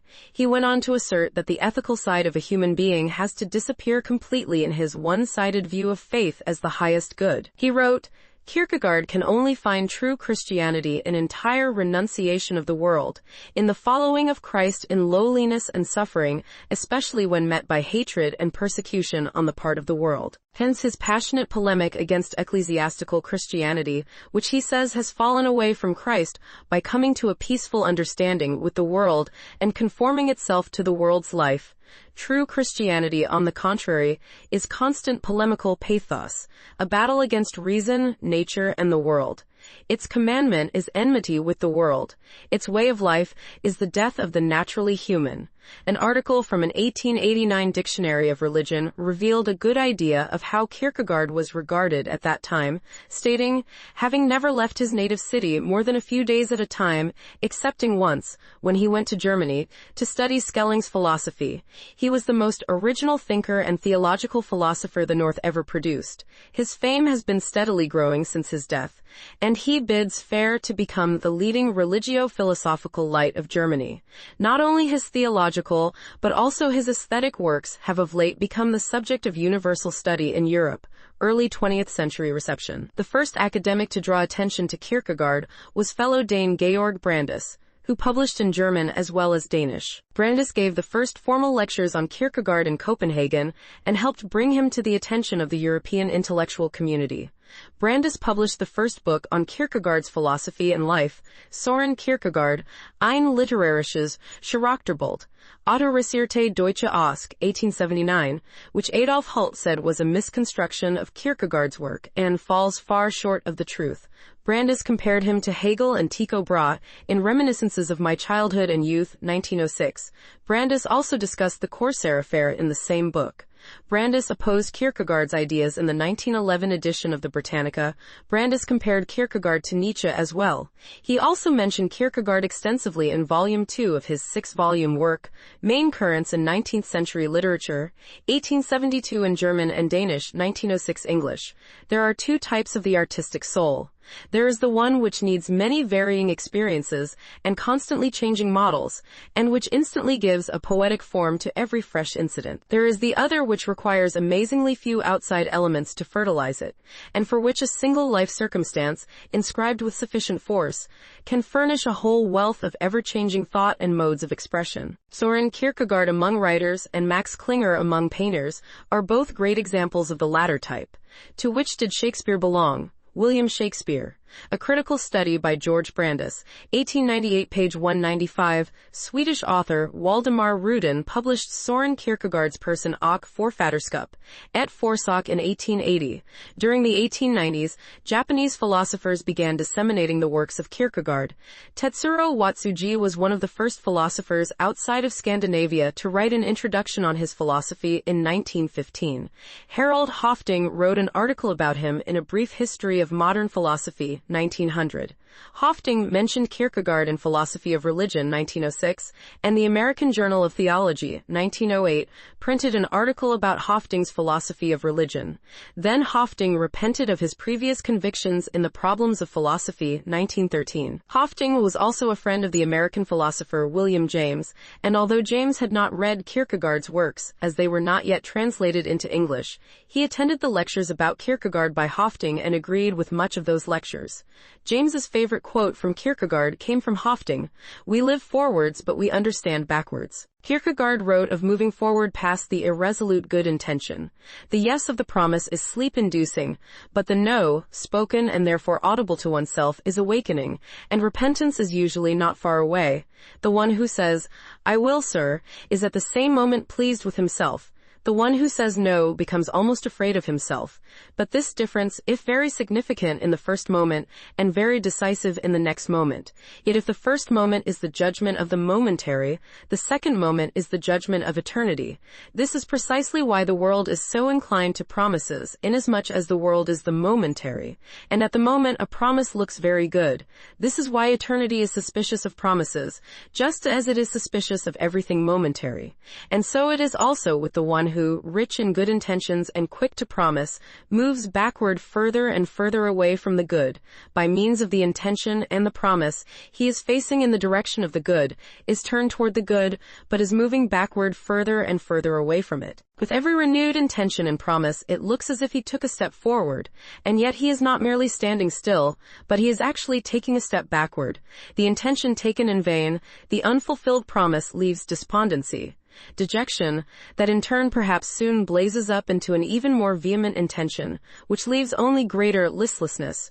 Just as the alcoholic continually needs a stronger and stronger stimulant in order to become intoxicated, likewise the one who has become addicted to promises and good intentions continually needs more and more stimulation in order to go backward. Søren Kierkegaard, Works of Love, Hong pp. 93-94, 1850. One thing James did have in common with Kierkegaard was respect for the single individual, and their respective comments may be compared in direct sequence as follows. A crowd is indeed made up of single individuals. It must therefore be in everyone's power to become what he is, a single individual.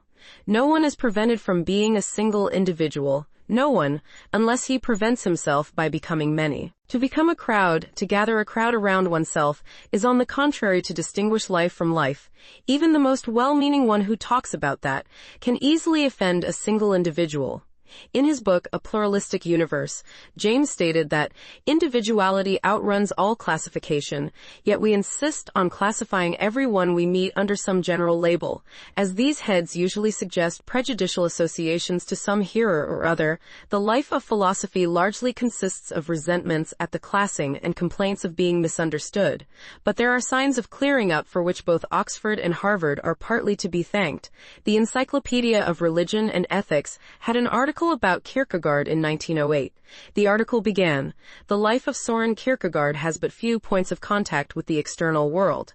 But there were, in particular, 3 occurrences: a broken engagement, an attack by a comic paper, and the use of a word by H.L. Martensen, which must be referred to as having wrought with extraordinary effect upon his peculiarly sensitive and high-strung nature. The intensity of his inner life, again, which finds expression in his published works, and even more directly in his notebooks and diaries, also published, cannot be properly understood without some reference to his father. Friedrich von Hegel wrote about Kierkegaard in his 1913 book, Eternal Life, a study of its implications and applications, where he said, "Kierkegaard, the deep, melancholy, strenuous, utterly uncompromising Danish religionist, is a spiritual brother of the great Frenchman, Blaise Pascal, and of the striking English tractarian, Horolfrode, who died young and still full of crudity, yet left an abiding mark upon all who knew him well." John George Robertson wrote an article called Søren Kierkegaard in 1914. Notwithstanding the fact that during the last quarter of a century we have devoted considerable attention to the literatures of the North, the thinker and man of letters, whose name stands at the head of the present article, is but little known to the English-speaking world. The Norwegians, Ibsen and Bjørnson, have exerted a very real power on our intellectual life, and for Bjørnson we have cherished even a kind of affection. But Kierkegaard, the writer who holds the indispensable key to the intellectual life of Scandinavia, to whom Denmark in particular looks up as her most original man of genius in the 19th century, we have wholly overlooked. Robertson wrote previously in Cosmopolis, 1898, about Kierkegaard and Nietzsche. Theodor Haker wrote an essay titled Kierkegaard and the Philosophy of Inwardness in 1913, and David F. Swenson wrote a biography of Søren Kierkegaard in 1920. Lee M. Hollander translated parts of Either or, Fear and Trembling, Stages on Life's Way and Preparations for the Christian Life, Practice in Christianity into English in 1923, with little impact. Swenson wrote about Kierkegaard's idea of armed neutrality in 1918, and a lengthy article about Søren Kierkegaard in 1920.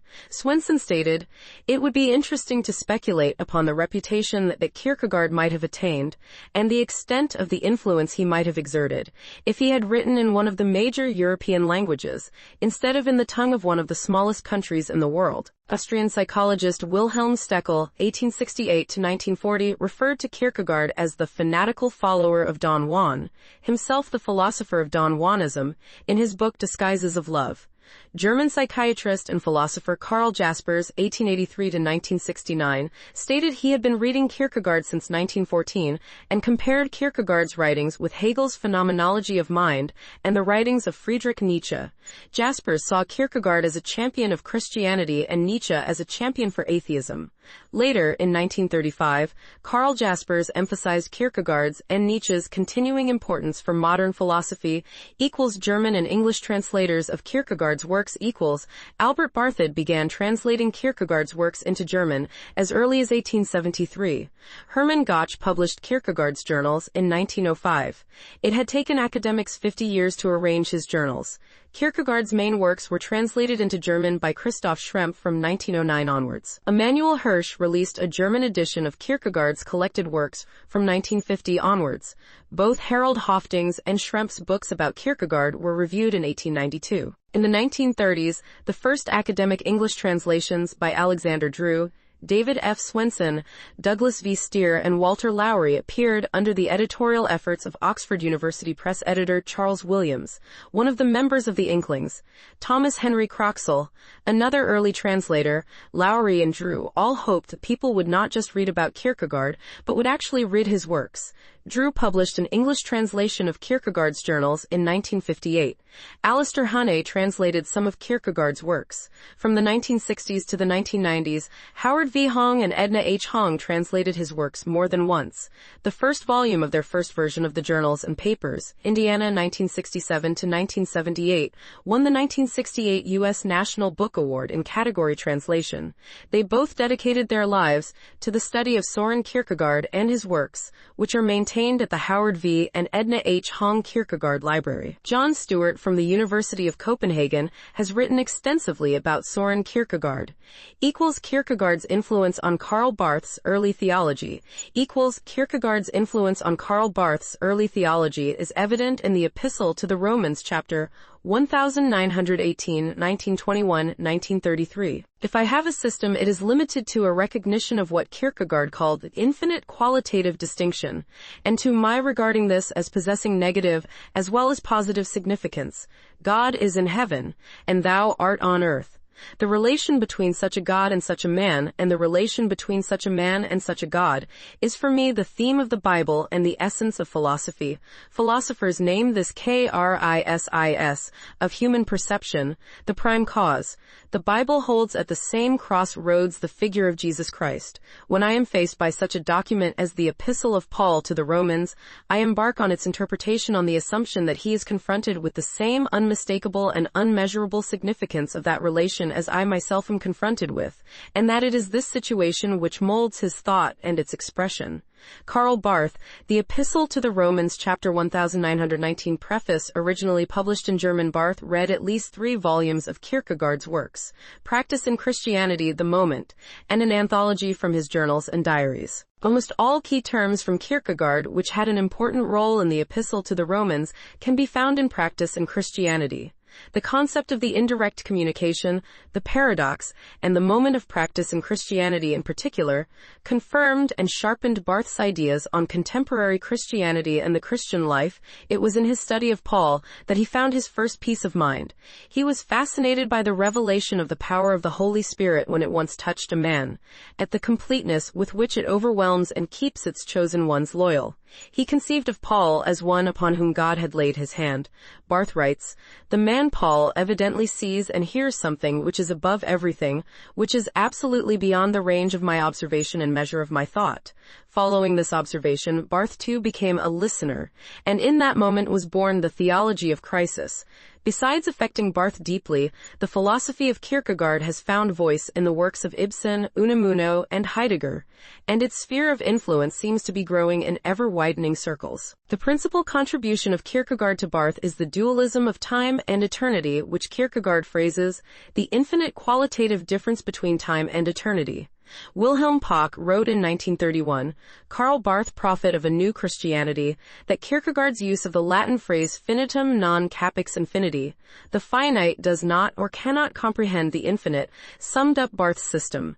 David G. Kingman and Adolf Keller each discussed Barth's relationship to Kierkegaard in their books, The Religious Educational Values in Karl Barth's Teachings, 1934, and Karl Barth and Christian Unity, 1933. Keller notes the splits that happen when a new teaching is introduced, and some assume a higher knowledge from a higher source than others. Students of Kierkegaard became a group of dissatisfied, excited radicals when under Barthianism. Eduard Geismar, 1871-1939, who gave lectures on Kierkegaard in March 1936, was not radical enough for them. Barthianism was opposed to the objective treatment of religious questions and to the sovereignty of man in the existential meeting with the transcendent God. But just as students of Hegel broke off into right and left, so did the German followers of Barth. The inward distress, the tension, and the preparation of Kierkegaard made them receptive to the new. A magazine entitled the Tiden, The Turn of the Times, has been their journal since 1926. Especially the student Christian movement became the port of invasion for the new thought, but this invasion has been split completely into two camps, which vehemently attack each other. Indictment was launched against the old theology. The quiet work of the church was scorned as secularization of the message or as emotional smugness, which had found a place in home missions despite all its call to repentance. Barth endorses the main theme from Kierkegaard but also reorganizes the scheme and transforms the details. He expands the theory of indirect communication to the field of Christian ethics. He applies the concept of unrecognizability to the Christian life. He coins the concept of the paradox of faith, since the form of faith entails a contradictory encounter of God and human beings. He also portrayed the contemporaneity of the moment when in crisis, a human being desperately perceives the contemporaneity of Christ. In regard to the concept of indirect communication, the paradox, and the moment, the Kierkegaard of the early Barth is a productive catalyst. Later 20th century reception, William Hubben compared Kierkegaard to Dostoevsky in his 1952 book Four Prophets of Our Destiny. Later titled Dostoevsky, Kierkegaard, Nietzsche, and Kafka, Logic and Human Reasoning are inadequate to comprehend truth. And in this emphasis, Dostoevsky speaks entirely the language of Kierkegaard, of whom he had never heard. Christianity is a way of life, an existential condition. Again, like Kierkegaard, who affirmed that suffering is the climate in which man's soul begins to breathe, Dostoevsky stresses the function of suffering as part of God's revelation of truth to man. Dostoevsky, Kierkegaard, Nietzsche, and Kafka by William Hubben, 1952, Macmillan, page 83. In 1955, Morton White wrote about the word exists, and Kierkegaard's idea of God's isness. The word exists is one of the most pivotal and controversial in philosophy. Some philosophers think of it as having one meaning, the sense in which we say that this book exists, that God does or does not exist, that there exist odd numbers between 8 and 20, that a characteristic like redness exists as well as things that are red, that the American government exists as well as the physical building in which the government is housed, that minds exist as well as bodies.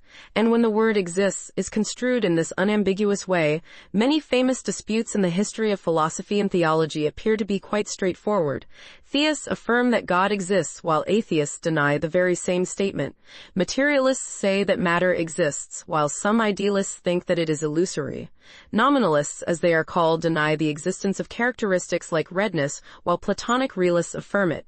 Some kinds of behaviorists deny that there are minds inside bodies. There is, however, a tendency among some philosophers to insist that the word exists is ambiguous, and therefore that some of these disputes are not disputes at all, but merely the results of mutual misunderstanding, of a failure to see that certain things are said to exist in one sense while others exist in another.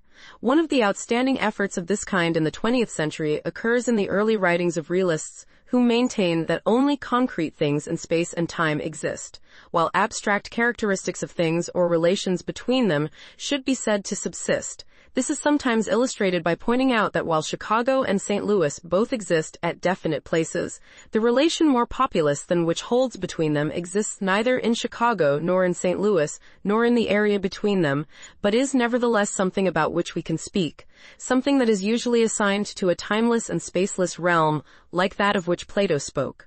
On this view, however, human minds or personalities are also said to exist in spite of being non-material. In short, the great divide is between abstract subsistence and concrete existence, but both human personalities and physical objects are existents and do not share in the spacelessness and timelessness of Platonic ideas. So far as one can see, Kierkegaard too distinguishes different senses of exists, except that he appears to need at least 3 distinct senses for which he should supply 3 distinct words. First of all, he needs one for statements about God, and so he says that God is. Secondly, and by contrast, persons or personalities are said to exist. It would appear then that he needs some third term for physical objects, which on his view are very different from God and persons, but since existentialists don't seem to be very interested in physical objects or mere things, they appear to get along with two. The great problem for Kierkegaard is to relate God's isness, if I may use that term for the moment, to human existence, and this he tries to solve by appealing to the incarnation. Christ's person is the existent outgrowth of God God who is. By what is admittedly a mysterious process, the abstract God enters a concrete existent. We must accept this on faith and faith alone, for clearly it cannot be like the process whereby one existent is related to another. It involves a passage from one realm to another, which is not accessible to the human mind. Christians who lacked this faith, and who failed to live by it, were attacked by Kierkegaard. This was the theological root of his violent criticism of the established Church of Denmark. It is one source of his powerful influence on contemporary theology.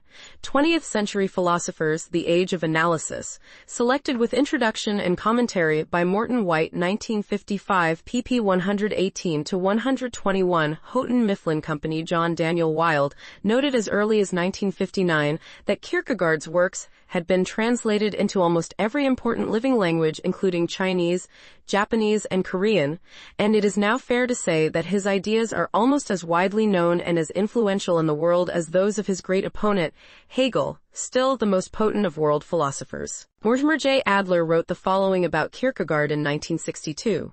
For Kierkegaard, man is essentially an individual, not a member of a species or race, and ethical and religious truth is known through individual existence and decision, through subjectivity, not objectivity. Systems of thought and a dialectic such as Hegel's are matters merely of thought, which cannot comprise individual existence and decision. Such systems leave out, said Kierkegaard, the unique and essential spermatic point, the individual, ethically and religiously conceived and existentially accentuated. Similarly, in the works of the American author Henry David Thoreau, writing at the same time as Kierkegaard, there is an emphasis on the solitary individual as the bearer of ethical responsibility, who, when he is right, carries the preponderant ethical weight against the state, government, and a united public opinion. When they are wrong, the solitary individual with right on his side is always a majority of one. Ethics, the Study of Moral Values, by Mortimer J. Adler and Seymour Cain, Pref. By William Ernest Hawking. 1962, page 252. In 1964, Life magazine traced the history of existentialism from Heraclitus, 500 BC, and Parmenides, over the argument over the unchanging one as the real and the state of flux as the real. From there to the Old Testament Psalms, and then to Jesus, and later from Jacob Boehme, 1575 to 1624, to René Descartes, 1596 to 1650, and Blaise Pascal, 1623 to 1662, and then on to Nietzsche and Paul Tillich. Dostoevsky and Camus are attempts to rewrite Descartes according to their own lights, and Descartes is the forefather of Sartre through the fact that they both used a literary style. The article goes on to say, but the orthodox textbook precursor of modern existentialism was the Danish theologian Søren Kierkegaard, 1813 to 1855, a lonely, hunchbacked writer who denounced the established church and rejected much of the then popular German idealism, in which thought and ideas, rather than things perceived through the senses, were held to constitute reality. He built a philosophy based in part on the idea of permanent cleavage between faith and reason. This was an existentialism which still had room for a God, whom Sartre later expelled, but which started the great pendulum swing toward the modern concepts of the absurd. Kierkegaard spent his life thinking existentially and converting remarkably few to his ideas, but when it comes to the absurdity of existence, war is a great convincer. And it was at the end of World War I that two German philosophers, Karl Jaspers and Martin Heidegger, took up Kierkegaard's ideas, elaborated and systematized them. By the 1930s, Kierkegaard's thinking made new impact on French intellectuals who, like Sartre, were nauseated by the static pre-Munich hypocrisy of the European middle class.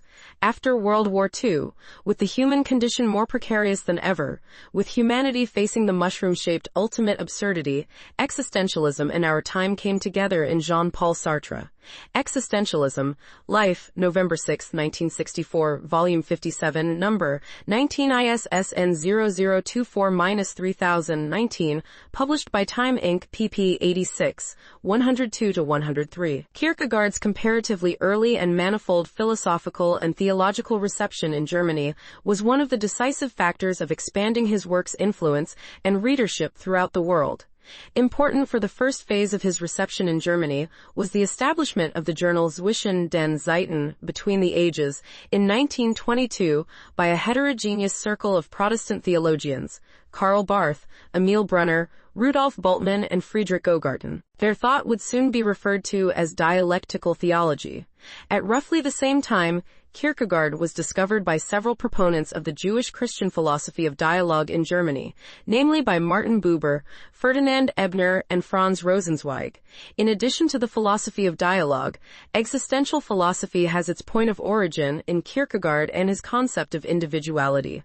Martin Heidegger sparsely refers to Kierkegaard in Being and Time, 1927, obscuring how much he owes to him. Walter Kaufmann discussed Sartre, Jaspers, and Heidegger in relation to Kierkegaard and Kierkegaard in relation to the crisis of religion in the 1960s.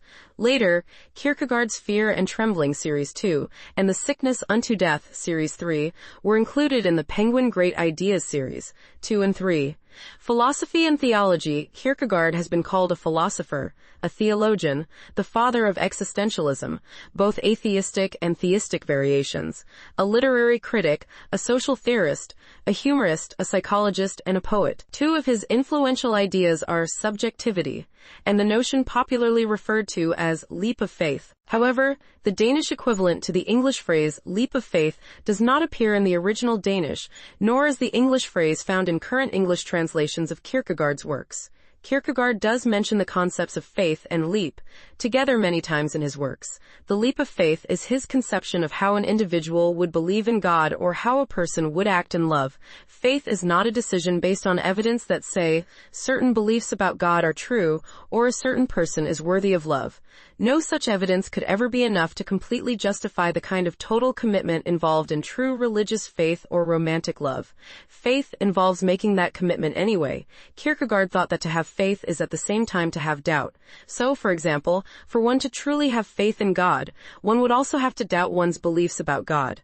The doubt is the rational part of a person's thought, involved in weighing evidence, without which the faith would have no real substance. Someone who does not realize that Christian doctrine is inherently doubtful and that there can be no objective certainty about its truth does not have faith but is merely credulous.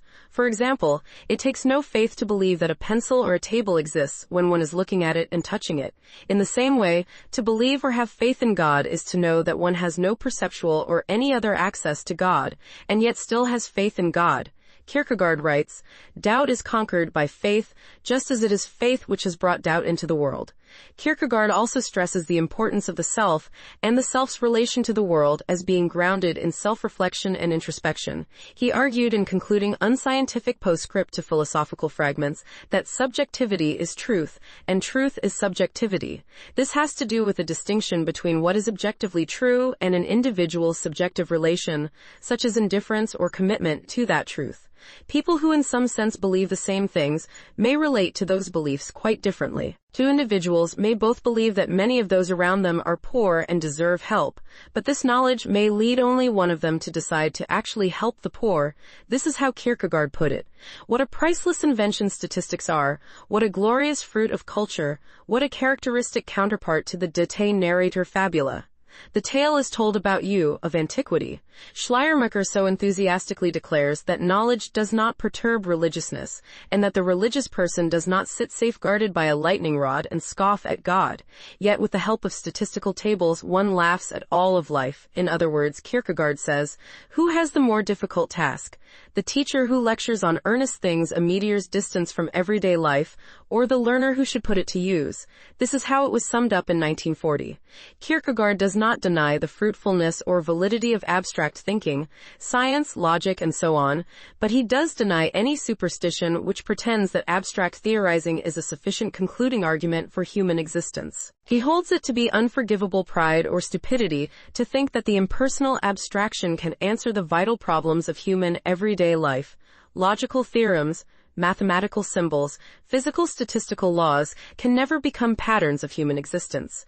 To be human means to be concrete, to be this person here and now in this particular and decisive moment, face to face with this particular challenge. Kierkegaard primarily discusses subjectivity with regard to religious matters. As already noted, he argues that doubt is an element of faith and that it is impossible to gain any objective certainty about religious doctrines, such as the existence of God or the life of Christ. The most one could hope for would be the conclusion that it is probable that the Christian doctrines are true, but if a person were to believe such doctrines only to the degree they seemed likely to be true, he or she would not be genuinely religious at all. Faith consists in a subjective relation of absolute commitment to these doctrines. Philosophical criticism. Kierkegaard's famous philosophical 20th century critics include Theodor Adorno and Emmanuel Levinas. Non-religious philosophers such as Jean-Paul Sartre and Martin Heidegger supported many aspects of Kierkegaard's philosophical views, but rejected some of his religious views. One critic wrote that Adorno's book, Kierkegaard, Construction of the Aesthetic, is the most irresponsible book ever written on Kierkegaard, because Adorno takes Kierkegaard's pseudonyms literally and constructs a philosophy that makes him seem incoherent and unintelligible. Another reviewer says that Adorno is far away from the more credible translations and interpretations of the collected works of Kierkegaard we have today. Levinas' main attack on Kierkegaard focused on his ethical and religious stages, especially in Fear and Trembling. Levinas criticizes the leap of faith by saying this suspension of the ethical and leap into the religious is a type of violence. The leap of faith, of course, is presented by a pseudonym, thus not representing Kierkegaard's own view, but intending to prompt the exact kind of discussion engaged in by his critics. He states, Kierkegaardian violence begins when existence is forced to abandon the ethical stage in order to embark on the religious stage, the domain of belief, but belief no longer sought external justification. Even internally, it combined communication and isolation, and hence violence and passion. That is the origin of the relegation of ethical phenomena to secondary status and the contempt of the ethical foundation of being, which has led through Nietzsche to the immoralism of recent philosophies.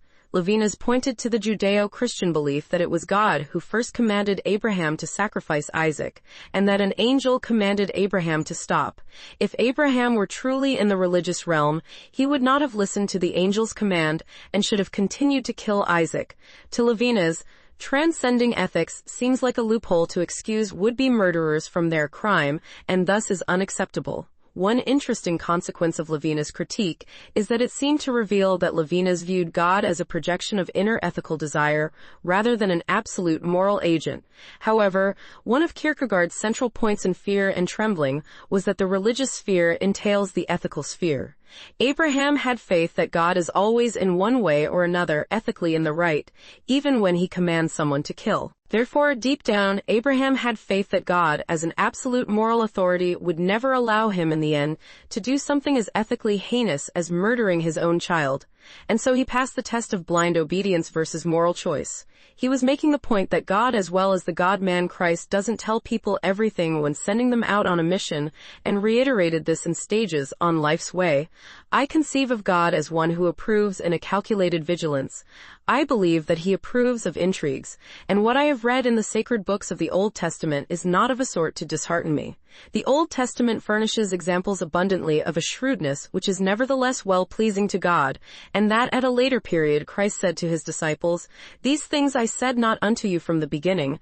I have yet many things to say unto you, but ye cannot bear them now. So here is a teleological suspension of the ethical rule of telling the whole truth. Søren Kierkegaard, Quidam's Diary, From Stages on Life's Way, 1845. Lowry translation, 1967, pp. 217 to 218. Sartre objected to the existence of God. If existence precedes essence, it follows from the meaning of the term sentient that a sentient being cannot be complete or perfect. In Being and Nothingness, Sartre's phrasing is that God would be a pour soi, a being for itself, a consciousness, who is also an en soi, a being in itself, a thing, which is a contradiction in terms. Critics of Sartre rebutted this objection by stating that it rests on a false dichotomy and a misunderstanding of the traditional Christian view of God. Kierkegaard has Judge Wilhelm expressed the Christian hope this way in either-or. Either the first contains promise for the future, is the forward thrust, the endless impulse, or the first does not impel the individual. The power which is in the first does not become the impelling power, but the repelling power. It becomes that which thrusts away. Thus, for the sake of making a little philosophical flourish, not with the pen but with thought, God only once became flesh, and it would be vain to expect this to be repeated. Søren Kierkegaard, Either or Two, 1843. Lowry translation, 1944, Scholar, 1959-1972, pp. 40-41. Sartre agreed with Kierkegaard's analysis of Abraham undergoing anxiety. Sartre calls it anguish, but claimed that God told Abraham to do it. In his lecture, Existentialism is a Humanism, Sartre wondered whether Abraham ought to have doubted whether God actually spoke to him. In Kierkegaard's view, Abraham's certainty had its origin in that inner voice, which cannot be demonstrated or shown to another. The problem comes as soon as Abraham wants to be understood. To Kierkegaard, every external proof or justification is merely on the outside and external to the subject. Kierkegaard's proof for the immortality of the soul, for example, is rooted in the extent to which one wishes to live forever. Faith was something that Kierkegaard often wrestled with throughout his writing career. Under both his real name and behind pseudonyms, he explored many different aspects of faith. These various aspects include faith as a spiritual goal, the historical orientation of faith, particularly toward Jesus Christ, faith being a gift from God, faith as dependency on a historical object, faith as a passion, and faith as a resolution to personal despair. Even so, it has been argued that Kierkegaard never offers a full, explicit, and systematic account of what faith is. Either, or was published the 20th of February 1843. It was mostly written during Kierkegaard's stay in Berlin, where he took notes on Schelling's philosophy of revelation. According to the Routledge Companion to Philosophy and Religion, Either or, Volume 1, consists of essays of literary and music criticism, a set of romantic-like aphorisms, a whimsical essay on how to avoid boredom, a panegyric on the unhappiest possible human being, a diary recounting a supposed seduction, and, Volume 2, two enormous didactic and hortatory ethical letters, and a sermon. This opinion is a reminder of the type of controversy Kierkegaard tried to encourage in many of his writings, both for readers in his own generation and for subsequent generations as well. Kierkegaardian scholar Hall Holmer described Kierkegaard's wish in his introduction to the 1958 publication of Kierkegaard's Edifying Discourses, where he wrote, "Kierkegaard's constant and lifelong wish, to which his entire literature gives expression, was to create a new and rich subjectivity in himself and his readers." Unlike any authors who believe that all subjectivity is a hindrance, Kierkegaard contends that only some kinds of subjectivity are a hindrance. He sought at once to produce subjectivity if it were lacking, to correct it if it were there and needed correction, to amplify and strengthen it when it was weak and undeveloped, and always to bring subjectivity of every reader to the point of eligibility for Christian inwardness and concern. But the Edifying Discourses, though paralleling the pseudonymous works, spoke a little more directly, albeit without authority. They spoke the real author's conviction and were the purpose of Kierkegaard's lifework, whereas all the rest of his writing was designed to get the readers out of their lassitude and mistaken conceptions. The discourses, early and late, were the goal of the literature. Later, Naomi Leibowitz explained them this way. The Edifying Discourses are, according to Johannes Climacus, humoristically revoked. Cup 244, Swenson Lowry, 1968, for unlike sermons, they are not ordained by authority. They start where the reader finds himself, in imminent ethical possibilities and aesthetic repetitions, and are themselves vulnerable to the lure of poetic sirens. They force the dialectical movements of the making and unmaking of the self before God to undergo lyrical imitations of meditation, while the clefts, rifts, abysses are everywhere to be seen. Political views. Throughout retrospective analyses, Kierkegaard has been viewed as an apolitical philosopher. Despite this, Kierkegaard did publish works of a political nature, such as his first published essay, criticizing the movement for women's liberation. Although Kierkegaard's earlier works might include some misogynist statements, a negative view of women is not found in his later works. In these later works, he expressed that men and women are equal before God, showed great respect for certain women, and believed that women are also capable of being faithful. He attacked Hegelianism via elaborate parody throughout his works, from either or to concluding unscientific postscript. Despite his objections to Hegelianism, he expressed an admiration for Hegel personally, and would even regard his system favorably if it was proposed as a thought experiment. Kierkegaard leaned towards conservatism, being a personal friend of Danish King Christian VIII, whom he viewed as the moral superior of every Danish man, woman, and child. He argued against democracy, calling it the most tyrannical form of government, arguing in favor of monarchy, saying, "Is it tyranny when one person wants to rule, leaving the rest of us others out? No. but it is tyranny when all want to rule. Kierkegaard held strong contempt for the media, describing it as the most wretched, the most contemptible of all tyrannies. He was critical of the Danish public at the time, labeling them as the most dangerous of all powers and the most meaningless, writing further in 2 Ages, a literary review that, if I were to imagine this public as a person, I most likely would think of one of the Roman emperors, an imposing, well-fed figure suffering from boredom, and therefore craving only the sensate titillation of laughter, for the divine gift of wit is not worldly enough.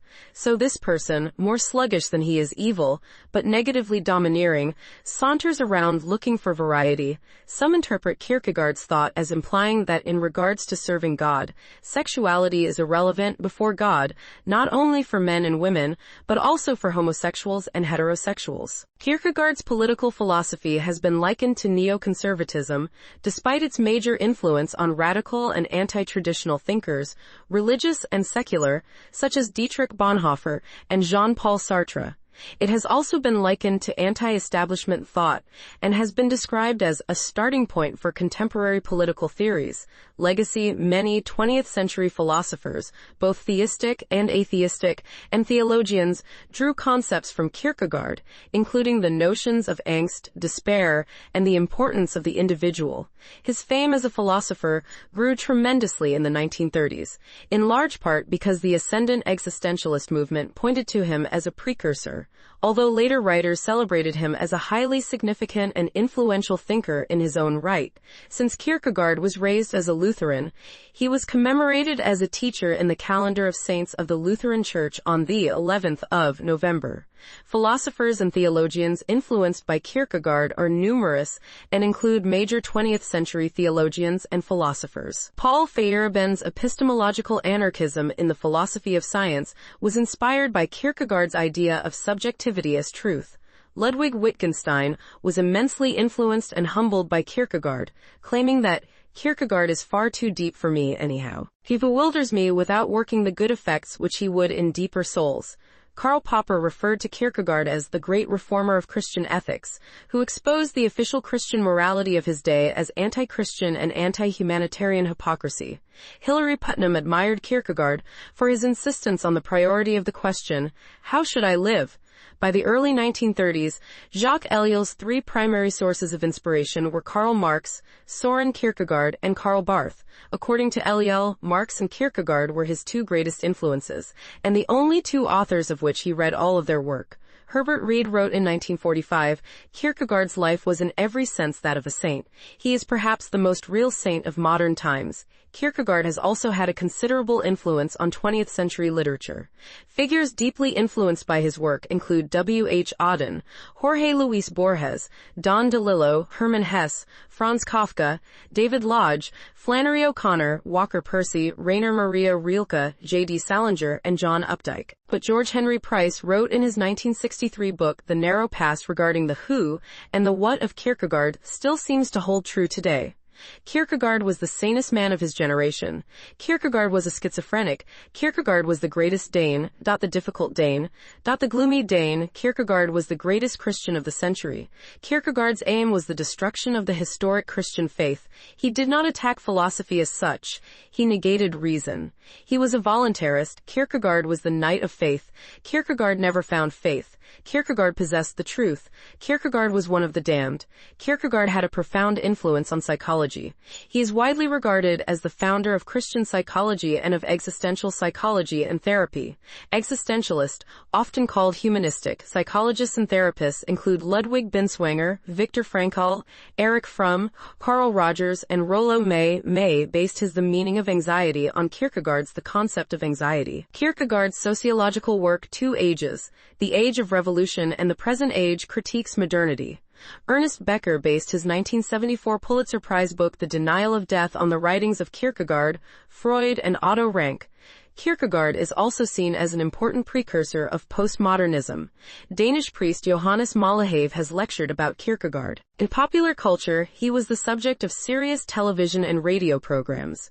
In 1984, a 6-part documentary, Sea of Faith, presented by Don Cuppett, featured an episode on Kierkegaard.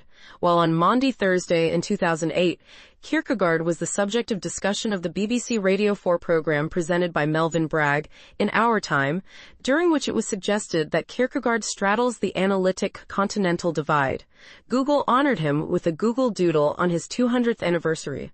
The novel Therapy by David Lodge details a man experiencing a midlife crisis and becoming obsessed with the works of Kierkegaard. Kierkegaard is considered by some modern theologians to be the father of existentialism. Because of his influence, and in spite of it, others only consider either Martin Heidegger or Jean-Paul Sartre to be the actual father of existentialism. Kierkegaard predicted his posthumous fame and foresaw that his work would become the subject of intense study and research. En Leofrem Medelels, Rapport til Historien, 1849, The Sickness unto Death, Sygdemen til Doden, 1849, 3 Discourses at the Communion on Fridays, Ipperstepresten, Tolderen Sinderenden, Tre Taylor ved Altergangen om Fredagen, 1850 Practice and Christianity, Indovels I Christendom Notes.